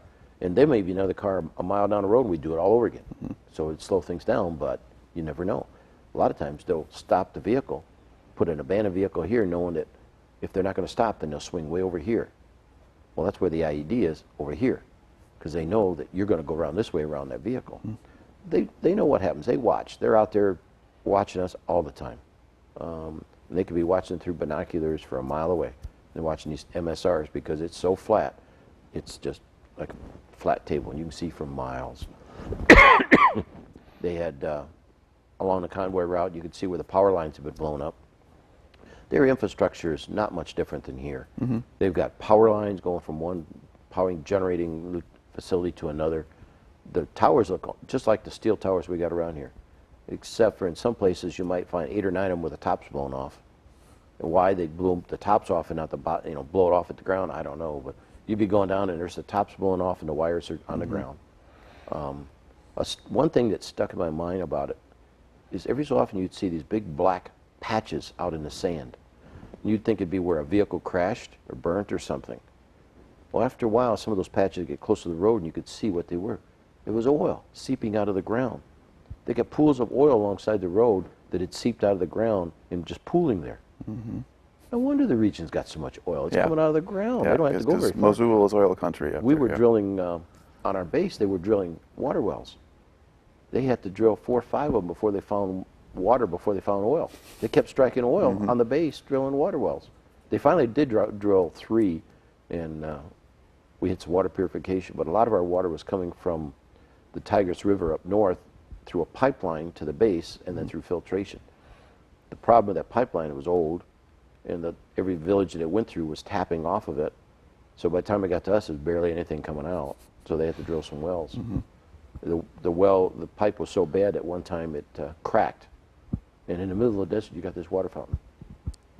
We went down there near the sewage treatment plant, near the south end of the perimeter, and sure enough, and they had dug the sand away from it so they could repair it, but it took them 3 or 4 days for the civilians to fix it. But there was just nice water fountain coming up. And that was the area we usually did our run for PT. The 4 of us would park our Humvee out there next to this little short thorn tree, and then we'd walk 3 miles or 4 miles, and then we'd come back because there was nothing out there. It was quiet. You couldn't hear the generators. You couldn't hear aircraft. You couldn't hear helicopters. You couldn't hear anything. It was very, very quiet and tranquil way out there. And that's where we did our walks and our runs. All right. Another thing I mentioned off camera, when you were making the convoy runs, did you do that by day or by night? Day. The ones I went on were by day. We had convoys running 24 hours a day scattered throughout. And like I said, we had the command center had the big TV, and all convoys had GPSs. So we knew where every convoy was at every minute.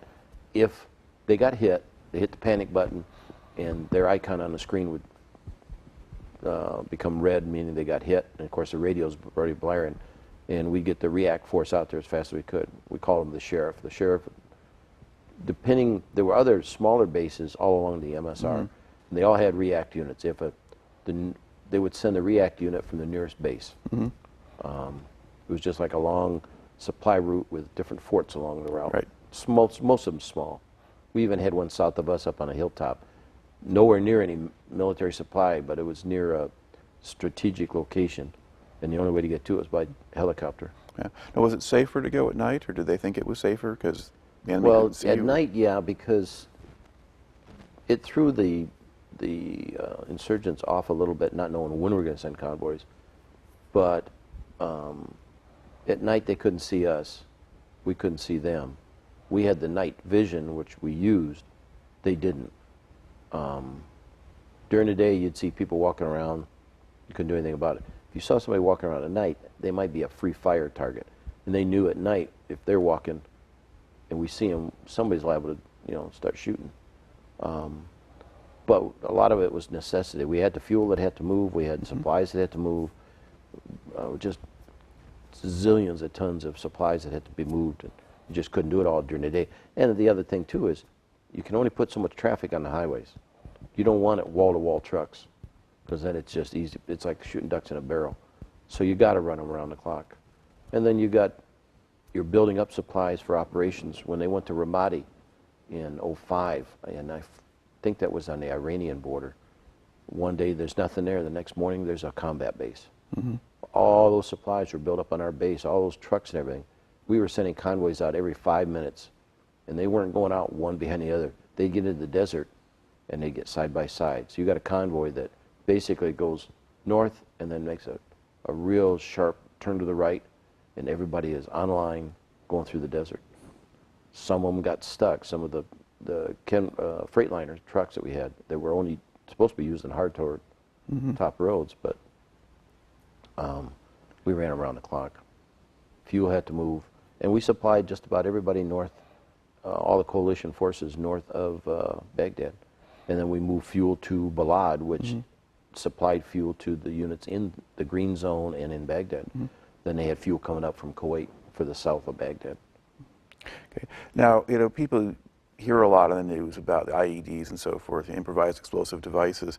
The ones that affected the trucks in your convoy, because occasionally somebody got hit by one of those, how big were they, or what kind of damage could they do?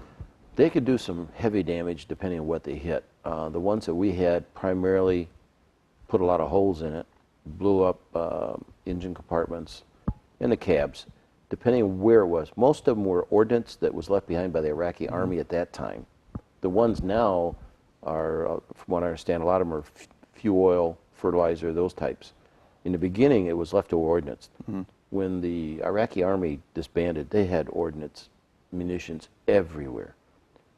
Once or twice a week, all the ordnance had been confiscated, Iraqi-wise, was blown up on our base, and they'd say, okay, at 1500 on Thursdays, at this location, there's going to be an explosion, and we're blowing up all the ordnance we captured this week or that we found. Because if they found an IED and disarmed it, then they'd bring it back and we'd blow it up, and you had to destroy it so it wouldn't fall into the enemy hands. So it was not unusual, and then sometimes you didn't get the word, and all of a sudden you hear an explosion. And in Vietnam, you heard an explosion, you hit the ground. In Iraq, you hear an explosion, everybody turns to look at it. So, in the beginning, it was a lot of 155 artillery shells.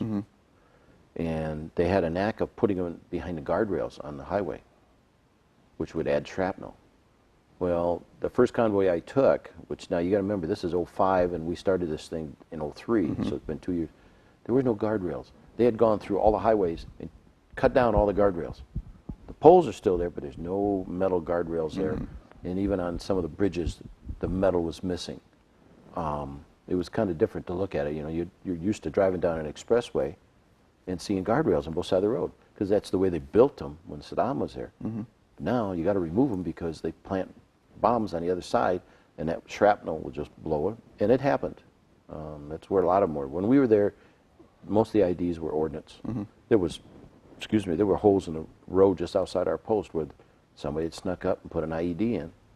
You know, in the early times when the 101 was there, we had in two of our towers later on, we had what they call LRADs.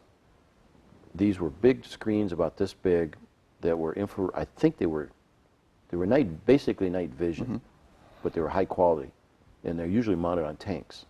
Well, the mayor of our base was a tanker from Baghdad. He brought two of these to the base with him for security, and they were in two towers. One was probably 2 stories tall, and it was just a bunker with a platform on top. The other was a repelling training tower that the 101st had built when they were there in 02. And we had one mounted on top of there, and you could see everywhere. Well, with these LRADs, you could see our road, and if somebody's out there doing something, you can see them. And more than once, somebody would alert somebody saying there's 3 people out there, 2 carrying weapons, 1 carrying a shovel. They're about a mile out or 1 kilometer out or whatever on the left side of the road. We'd send the war fighters out, infantry, and they'd go out there and wake things up, because all of a sudden these 3 people were surrounded, or they didn't live to tell about it. So we could see that at night, but there were holes out there along our road. They sometimes would mortar Mosul and Marez. We no sooner got there, and we sent a 4-man team to FOB Marez, which was right next to the Mosul airport, and then we sent 4 people down to another fire base. I forgot what the name of that one was, but the 4 up in Mosul, we hadn't been there 10 days, if even that, and there was a suicide bomber walked into the mess hall in Mosul. He was a worker there, and they let him go, and the next day he walked in with one of those bomb suits, sat down to talk to somebody, and pulled the trigger, and just wiped out a whole corner of people. Luckily, there were some American casualties, but none of our people. Our people had already eaten and left. They rebuilt that. I got some pictures showing the shrapnel holes and the steel studs in this net where he had a lot of ball bearings. And you can see right where he was setting, because all the concrete right there has been peeled back and a little divot in the ground. But then all the conduit, all the way around the walls, you can see where the holes in the electrical boxes had holes in it. He just come in, packed himself with ball bearings, and pulled the trigger. He's just like a big shotgun shell, went out in all directions. That was in the beginning when we got there. But that base too was under construction somewhat. All the bases the war started in 01. Well, 03 in Iraq. 03, yeah. And here's 05. We're only 2 years down, and we're just taking over from a lot of the active duty units that rotated out, had put time in to get some sort of get out of the weather. Right. What kind of losses did your battalion take while you were there? The entire time we were there, we lost 6. 3 to IEDs and 3 to traffic accidents, rollovers. We had a tanker truck that went off the side of the asphalt, and that's only sand on the side. And he hit a hole that had been gouged by another truck. And when he tried to come back over, he overcompensated, went right back on over, and then he rolled. And he was killed when the door opened, and he was half flung out, and the door closed when it rolled, so he got killed. Then we had 2 in a Humvee going over what we called it was a bypass over some railroad tracks. Instead of going over the bridge, which is under repair, they went down the bank, across the tracks, and then back up to the road. It's all dirt, and this was at night. Well, the Humvee in the dust, because it's dusty, as soon as you get off that asphalt, it's just dust. And it's a powder more than anything. They lost their bearings where they were and overcompensated, and they rolled the Humvee. And they killed the top turret, and I think the driver was killed. The truck commander on the passenger side survived, mainly because there's so much gear there. He just kind of rolled with everything. It was a hard top, so it was reinforced. But that person sitting in that seat, you also have seat belts. Believe it or not, in combat, you're wearing seat belts. And they have their purpose. It saved that one's life. The other one, again, the door popped open. He's half flung out. When the door shuts, he's in it. The IED ones, shrapnel, took out the truck. Then there were other instances where we had IEDs that didn't have any casualties, but the truck sustained damage. We got a trailer. I got a picture of a trailer. It's full of holes. It was still leaking diesel fuel out of it when they got it back to base, because the holes were just little BB holes. So it took a long time for 15,000 gallons of diesel to leak out of it. They pumped as much as they could, but even the hose connections were damaged. So those are pretty much the only casualties we had outside that aircraft cache. Right. And the one guy that got shot in the arm. Again, we were lucky. Our base, we were far enough away from anybody that, like I said, 3 to 5 miles from the nearest village, and there was only one, that we didn't get a lot of incoming fire. Right. There wasn't a lot of civilian traffic around in the area, so it was hard for anyone to disappear into that population if it wasn't there. It was just, we were in the middle of the desert. You had a road coming in from one end and a road going out the other. And there was nothing on either side for 3 miles. So the nearest village was 3 miles away. And when you look through those LRADs at the village, it reminds you of I commented to the sergeant who was with me when we were checking it out. It looks like a game on Atari, because all the buildings showed up as little green boxes. And the cars, you could see the car moving along. I mean, it just looked like a game right there, 3 miles away. And then one time we were up the tower, and the specialist up there says, "First Sergeant, look at this." She shows me, and 5 miles down is a house, and they have a campfire on. They're out warm. This is still winter. I mean, it gets cold in the desert, even at night during summer, but this is winter, and it's cold. And there's these, must have been about 7 Iraqis around this big campfire outside this clay house. And they're all carrying AK-47s, but they're around this fire, and they got their long gowns on, and there's a dog out there. And then all of a sudden, she says, "But watch that bush right there." So I watched the bush, and a rabbit moves. I could see his ears, and the dog chases the rabbit along this little fence. I mean, where the fence came from and why the rabbit was there in the middle of the desert, I don't remember. But she says, "Watch it." And I watched it, but she says, "What do we do? Those guys are out there, they got weapons." It's not against their law to have weapons. Everybody that works in here comes to that gate, has an AK-47 in their truck or their car. They have to check it in at the vault at the gate before they can come on base, and then when they leave, they take it back out of the vault and they leave with it. They don't come on base with a weapon, but they all carry one for security. And everybody over there drives a white vehicle. White Datsun, white Nissan, mainly pickups. Any sedans are white. Taxi cabs are white with I think it was an orange roof. But it's all white just because it's so hot. July. Middle of July, I looked at the thermometer outside our building. It was 131 in the shade. And it's like, I'm glad I don't smoke because I'm sitting out here with you guys. I'm going back inside. All right. Now, did they manage to get all the facilities on the base air conditioned? Those that had living quarters, yeah. Any living quarters or working space, the first thing they did is throw window airs in them. And, you know, you wouldn't win any awards for the installation in the United States, but functionality was that cosmetics, we threw cosmetics out the door. Functionality, if it worked, it worked. Now, how would you characterize the morale in your unit or on the base in the time you were there? Morale was good. We had no problem with morale at all. Some of the units we supported did have some problems, some dysfunctional problems of their own, and it was pretty much caused because, like I said, when Kansas took our other two platoons with them, Kansas is more favored to their platoon than the two that are backfilling, so you get a little, you know, we're the stepchild routine, but for the most part, you know, morale was really good in our unit. I think part of it helped with the food. Food was great. Every Sunday was surf and turf. We spent a lot of American taxpayers' money by eating a lot of lobster and T-bone steaks on Sunday. When the convoy got through. A little better than the sea rations in Vietnam, then? Yes. Now, we still had MREs in the vehicles for convoy duty, and sometimes they'd have some snack foods that would come in. But the mess hall served really good food, and I think that was the biggest morale booster. And, of course, you drank bottled water everywhere. You didn't drink any local water. It had to be bottled water. Found out just last year that I'd only been there 3-4 months at the most. I think this was in April, beginning of April. I got an infection in my throat.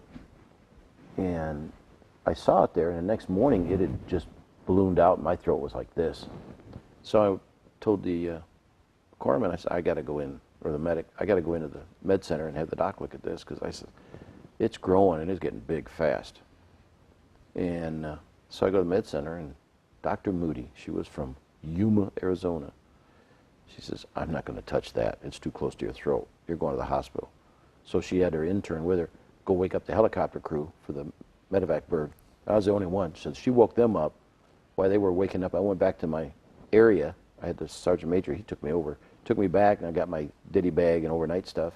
Went back. I was the only one on the bird, and they flew me up to Mosul, to the hospital.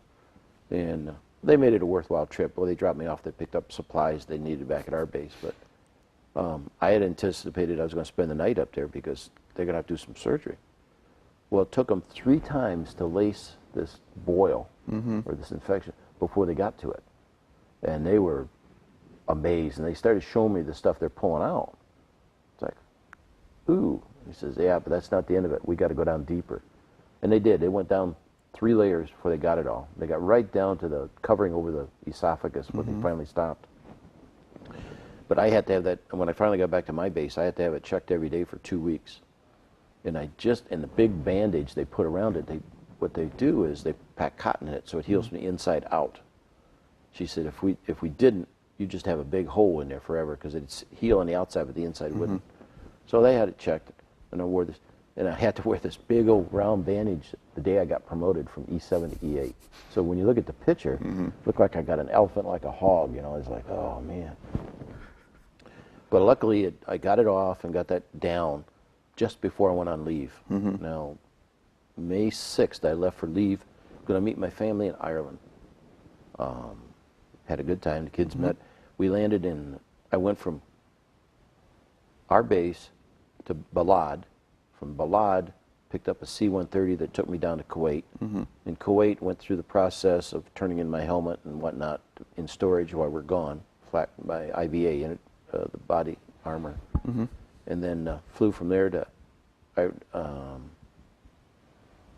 Frankfurt, Germany. Spent the night there, got my ticket and everything. Excuse me. The civilian aircraft flew me to, or got on a flight to go to Mannheim, England. From there, I got on a flight that took me to Shannon, Ireland. And when I landed, my family was already there. They landed 45 minutes before I did. Now, they're coming out of New York and Boston, and I'm coming out of Germany. And we both land in Ireland 45 minutes apart. You can't get much closer than that, because I figured one of us is going to get there early. We know where the bed and breakfast is we're going to stay at. So we'll just rent the car, go there, and when we receive word, we'll go get them. No, they're sitting there waiting for me. So it turned out we spent 2 weeks in Ireland. The kids were there for the first week, then they had to fly home to their families. But the wife and I spent, that was our third trip to Ireland, so we had a good time. And then on the way back, just a reverse. But when I got back to Balad trying to find air transport back to Key West, where's Key West? What do you mean where's Key West? You guys fly to it every day. I couldn't get air transport back. I had to do some finagling and finally found out where the Sherpa aircraft base was. You had to be there at 3:30 in the morning to get on their birds. The birds didn't take off until 7, but you had to be in line at 3:30. So. And what are the Sherpa? It's a 2-prop, high-winged, looks like a shoebox that flies. And it's one of those that's small enough that they have to shift the cargo and people around in it to balance the freight. And when they go to put a pallet on the back of it, they have to put jacks down so they can slide the pallet on. And then once everybody's on board and the engines are started, then they'll hydraulically raise those jacks. Otherwise, the plane would just go backwards. But I ended up on one of those, take us up. And those guys fly nap of the earth. They're flying 100 feet off the ground. And when they come to a power line, they go up and over and back down. And I flew those going down to Balad to begin with. And the pilot says, don't worry. If you hear a snap and a pop in the back, it's just flares popping off. We got to shorten a circuit somewhere, and it keeps shooting off those anti-missile flares off the back. And sure enough, every so often, pop, pop, pop. You look behind it, try to look out the window, and you see these flares, parachute flares behind us all over the place. They had to shorten the system, and it's just shooting its own flares. We didn't have that going in or out, but we did on the end. Got back to base, got back to the usual routine, and that was, May 15th. I don't think I got back to base till the 19th. It took a couple extra days. And then, because I made E8, I got promoted just 2 weeks before I went on leave. When we got back there, things are still building.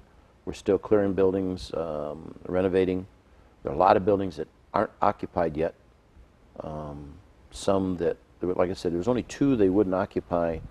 One is that VIP center. They eventually blew that up and buried it because it was too dangerous to rehab. And it was just concrete reinforced floors.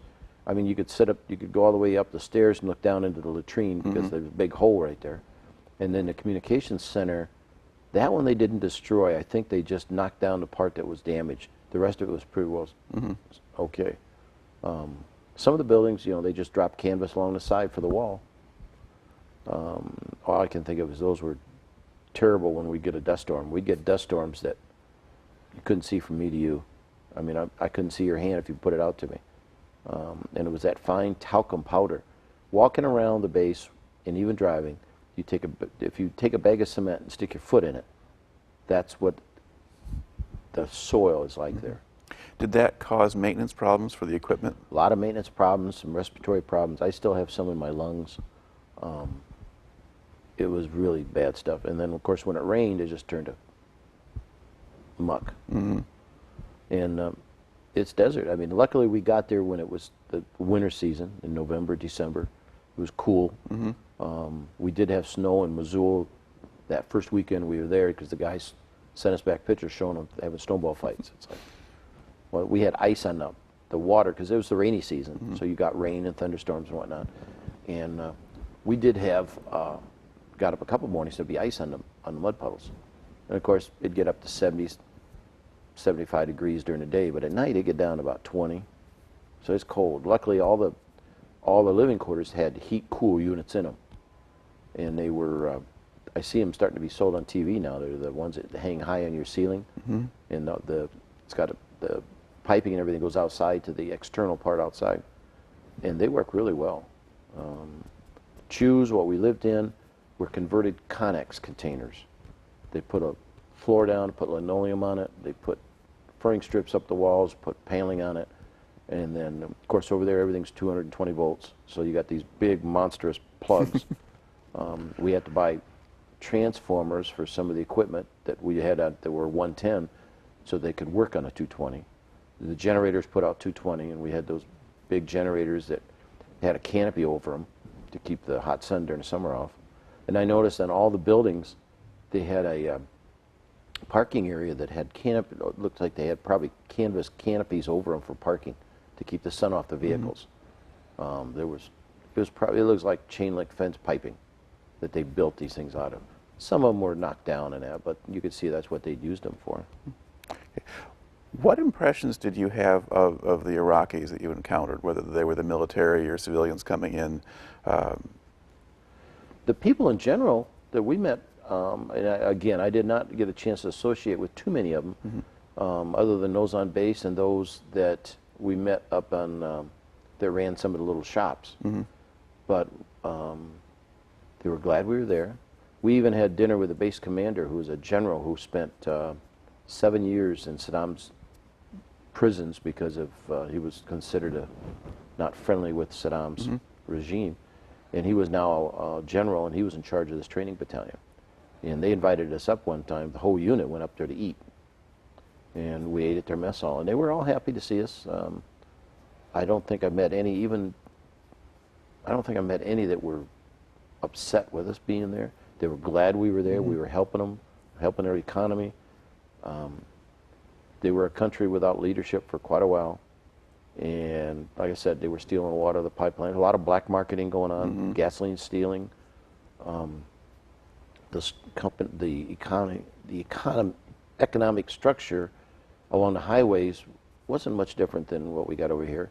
You go down the highway, and there's a strip mall. Now, is it to what our standards are? No, but it's the same theory. It's a store, maybe a hardware store and a grocery store or a food store or whatever they call it. There might even be a restaurant there. None of them have electricity. They don't run on, there's no power lines coming into them. Their fueling stations were nothing more than the hoses and a metering device that the fuel would come. There's a hill. They pile dirt up behind the station, put a tank on top. Well, then you've got a road and you've got a hill behind that, because that's where the tanker would come up above the tank. Gravity would go from the tank truck to the tank. And then when you drew fuel, it went from the tank, gravity down the hill and into your vehicle. And the people live there. All homes had walls around them, high walls. Because of the Muslim belief, the women aren't to be looked at by anybody but the husband. So they had a lot of walls, just about everything. Even the apartment buildings had walls. And they had apartment buildings. I got pictures of them showing apartment buildings that might be 3 stories high. Maybe there's 6 apartments in them. They're under construction. Some of them are done. So they got apartments, they got houses, they got everything we've got.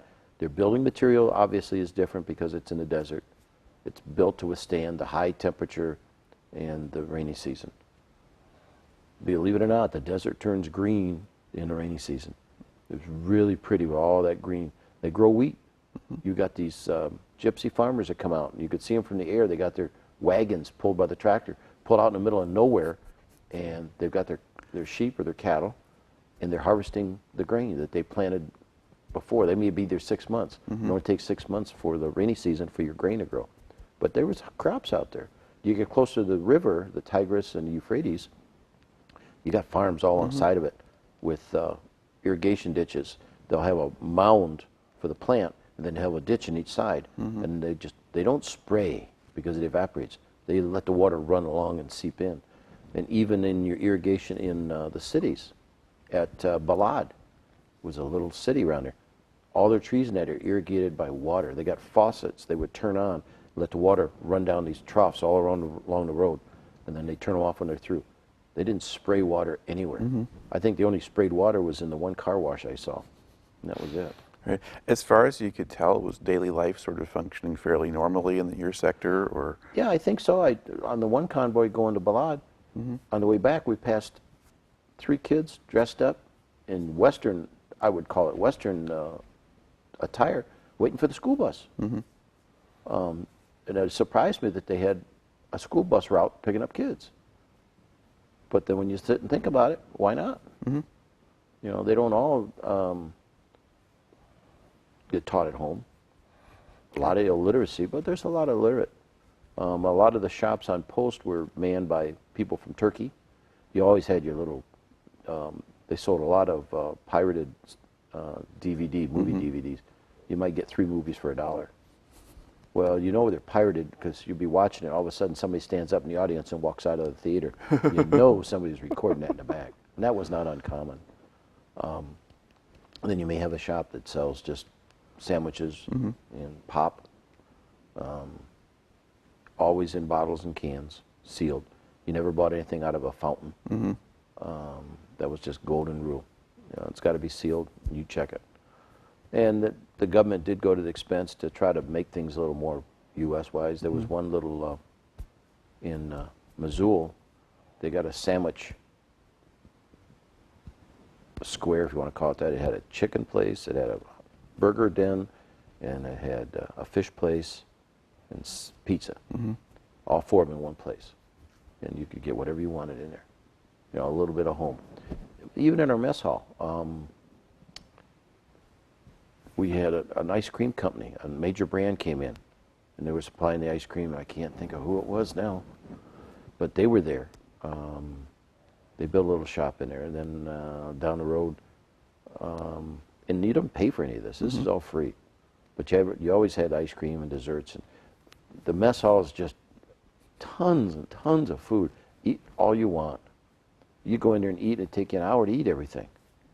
But then again, you know, the guys on convoys, you went out with MREs, or sometimes they would just take small boxes of cereal. There was always snacks.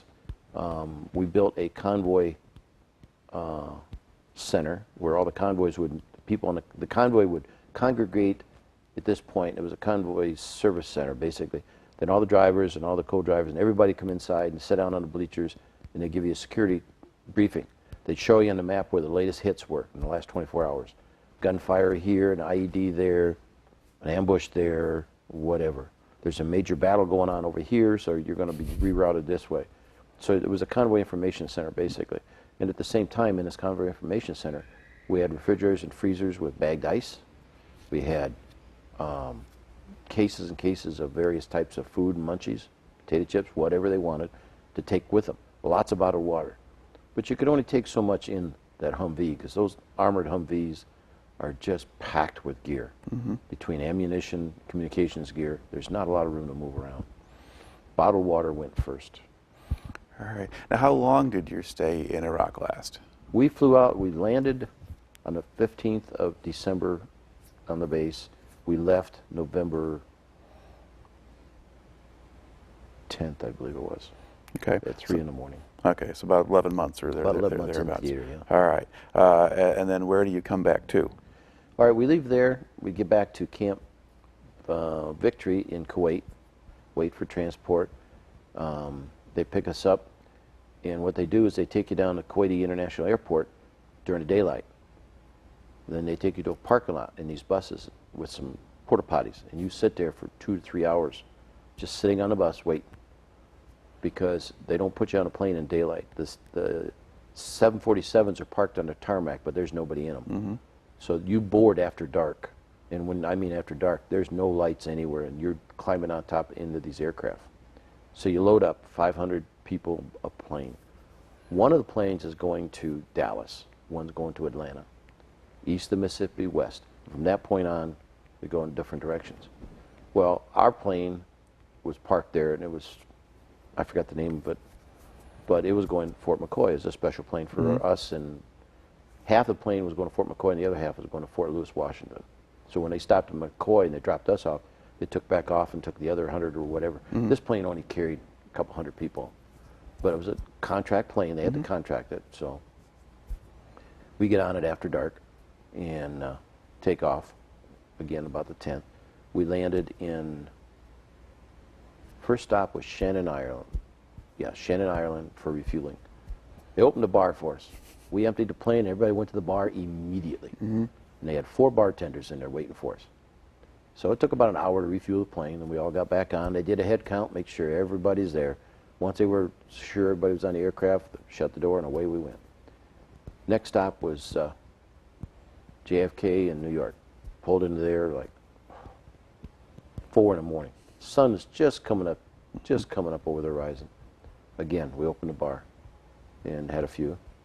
Took about an hour, refueled, got on there, and we're taking off. It's rush hour's just starting, I think. And then we finally get into Volk Field, which is a Wisconsin Air National Guard base over at Fort McCoy. And it was getting cooler the further west we went, but then when we went north into Wisconsin, there's snow on the ground. It's like, and a lot of our gear is packed. So we're on board, we're wearing these not jungle, but the desert utilities, and not a whole lot of warmth, no long johns or anything. And these things are built for the desert. We get off that aircraft, and man, we're freezing. Get us to the hangar fast. So they get us to the hangar, and when the plane landed, because of all the ice net, he started to go a little sideways. And he stopped before he got to the fence, and then he went over the tarmac, and we still had 100 yards to walk in the cold before we got to the hangar. Got in the hangar, they turned in all our weapons, because there was people from Michigan there.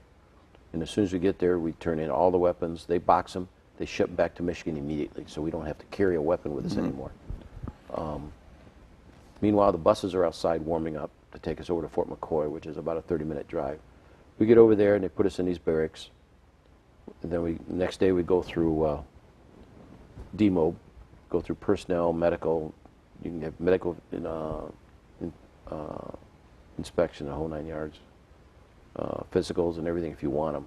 Most of us just declined the physical and signed off on it, but we just wanted to get out of there. And then we just wait for transport. Transport's arranged 2 days later, and we get on buses about midnight on the 18th, because we got back to Detroit on the 19th. We get on these buses and we start taking off. Well, we're all glad to go.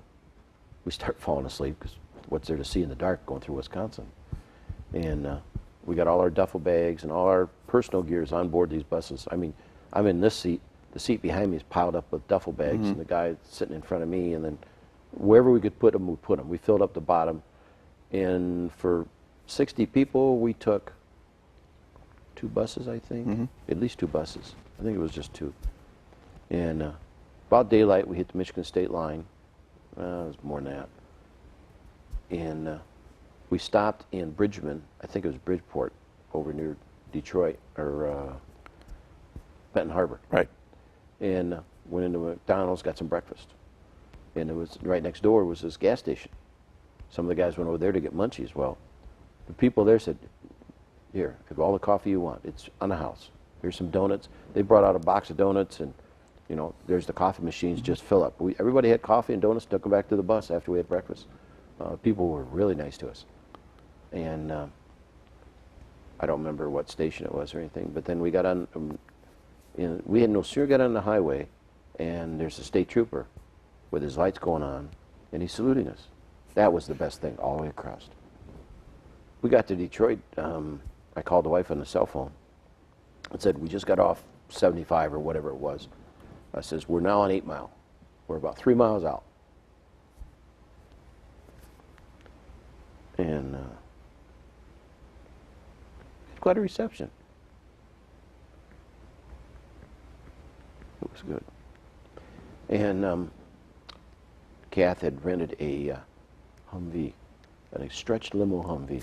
And I didn't know it. They surprised me, because my son and son-in-law took my duffel bags out, and it's like, I'm looking for the minivan, to go home. And all of a sudden they pop up behind the stretch limo. That was fun, driving that back home. We stopped in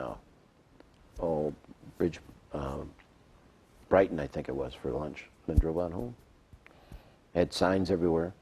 Even in Standale, they had a sign on a marquee at the car wash. A good friend of mine, he put the sign up there.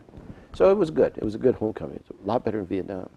Yeah. I mean, now, were there other Vietnam vets with you on that bus when you were coming back? There was probably 4 of us all together. The same 4 that hung out together over there. We left one in Fort McCoy.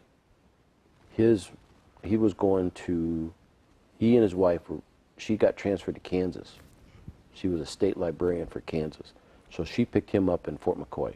So he didn't come back to Michigan with us. I haven't seen him since. The rest of us, yeah, we landed. And then a few months later, they had a ceremony where we got some flags and some trophies and awards and this and that kind of thing.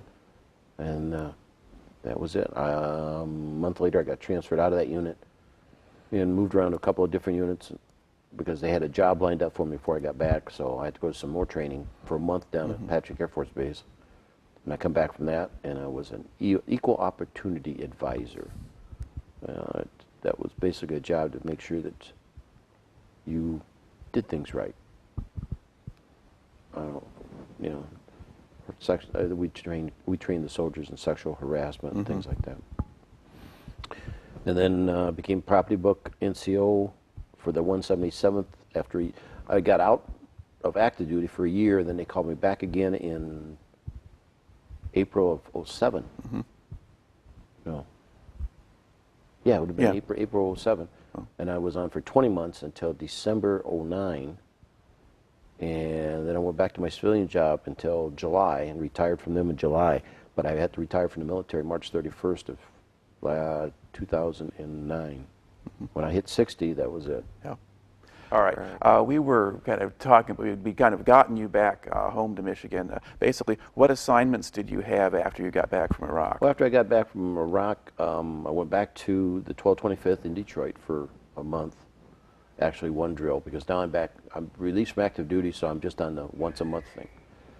Then I got transferred to Jackson, Michigan as an equal opportunity advisor. And then I needed to go to school for that. So I went to a 30-day school at Patrick Air Force Base down in Florida. It's probably the hardest military school in the nation is EOA, because you're dealing with people, emotions, feelings, and things like that. Did that for a month, came home, and I hadn't been home for 1 month drill, and I got transferred from the 63rd Troop Command, which was in Jackson that I was attached to. Now it's transferred to Grand Rapids. The 272nd Command takes over down there. Well, I came to Grand Rapids with the 63rd because the commander was down there, wanted me to come with him, so I came up here. But when I got back from school, I hadn't been back a month, and I got transferred out of that job into DISLOG, which is the logistics section for the state of Michigan, Michigan National Guard. So I ended up with them, and then in April of 07, I got activated to do the property book duties for the 177th MP Brigade that had been mobilized at that time. A year later, they came home, and I was supposed to be released, but they didn't have a PBO. He, for whatever reason, medical or something, couldn't perform the duties, so they kept me on because we were having more units mobilized and this and that, and so they kept me on until December 30th of 08 and released me back to my M-Day status. So I went back to work for the school system in January. I worked for them until end of the school year, which was in July, and I retired July 1st from them. And then, of course, back in March of 09, when I hit age 60 on the 21st of March, they pulled the plug at the end of the month. Right. Okay. And I guess and then was there stuff you would have maybe liked to have been able to have seen or done while you were in Iraq? Like I said, I'd like to have seen more people, been able to visit them in their homes, get acquainted with them. That was I think the hardest part is not being able to get to know any of them, really, what their lifestyle was like and mingle with them. Very few of our people were able to do that. We did have a few instances where we sent teams out to distribute soccer balls or food or whatever. My job kept me from doing that. My unit didn't have that going on. But if there was one big thing, is I would like to have been able to get out more. In the beginning, it was a little more hazardous. I think in the last 2 or 3 months, it might have been a lot safer. But in the beginning, you didn't know who was friend or foe. And they did very little community service or CAP, services in the beginning. It wasn't until later when we felt more secure that we sent people out. Again, they went out under guard, but they were out there with the people. And when you encounter people who find out that you've been actually served in Iraq and so forth, if they hadn't known that before, what kind of response do you get? The biggest thing is thank you for your service. I get that from a lot of people when they find out. I don't advertise it very much. If they ask, I tell them. But it's... And in your case, the people who know you out of your daily life, I mean, they know, obviously, They know, you've been yeah. doing that and so forth already, but a much different climate than coming back from Vietnam, certainly. Night and day. All right, then. I think that probably makes a good place for us to close this out. So thanks a lot for coming in and giving us this much information today. Thanks for having me. I appreciate it.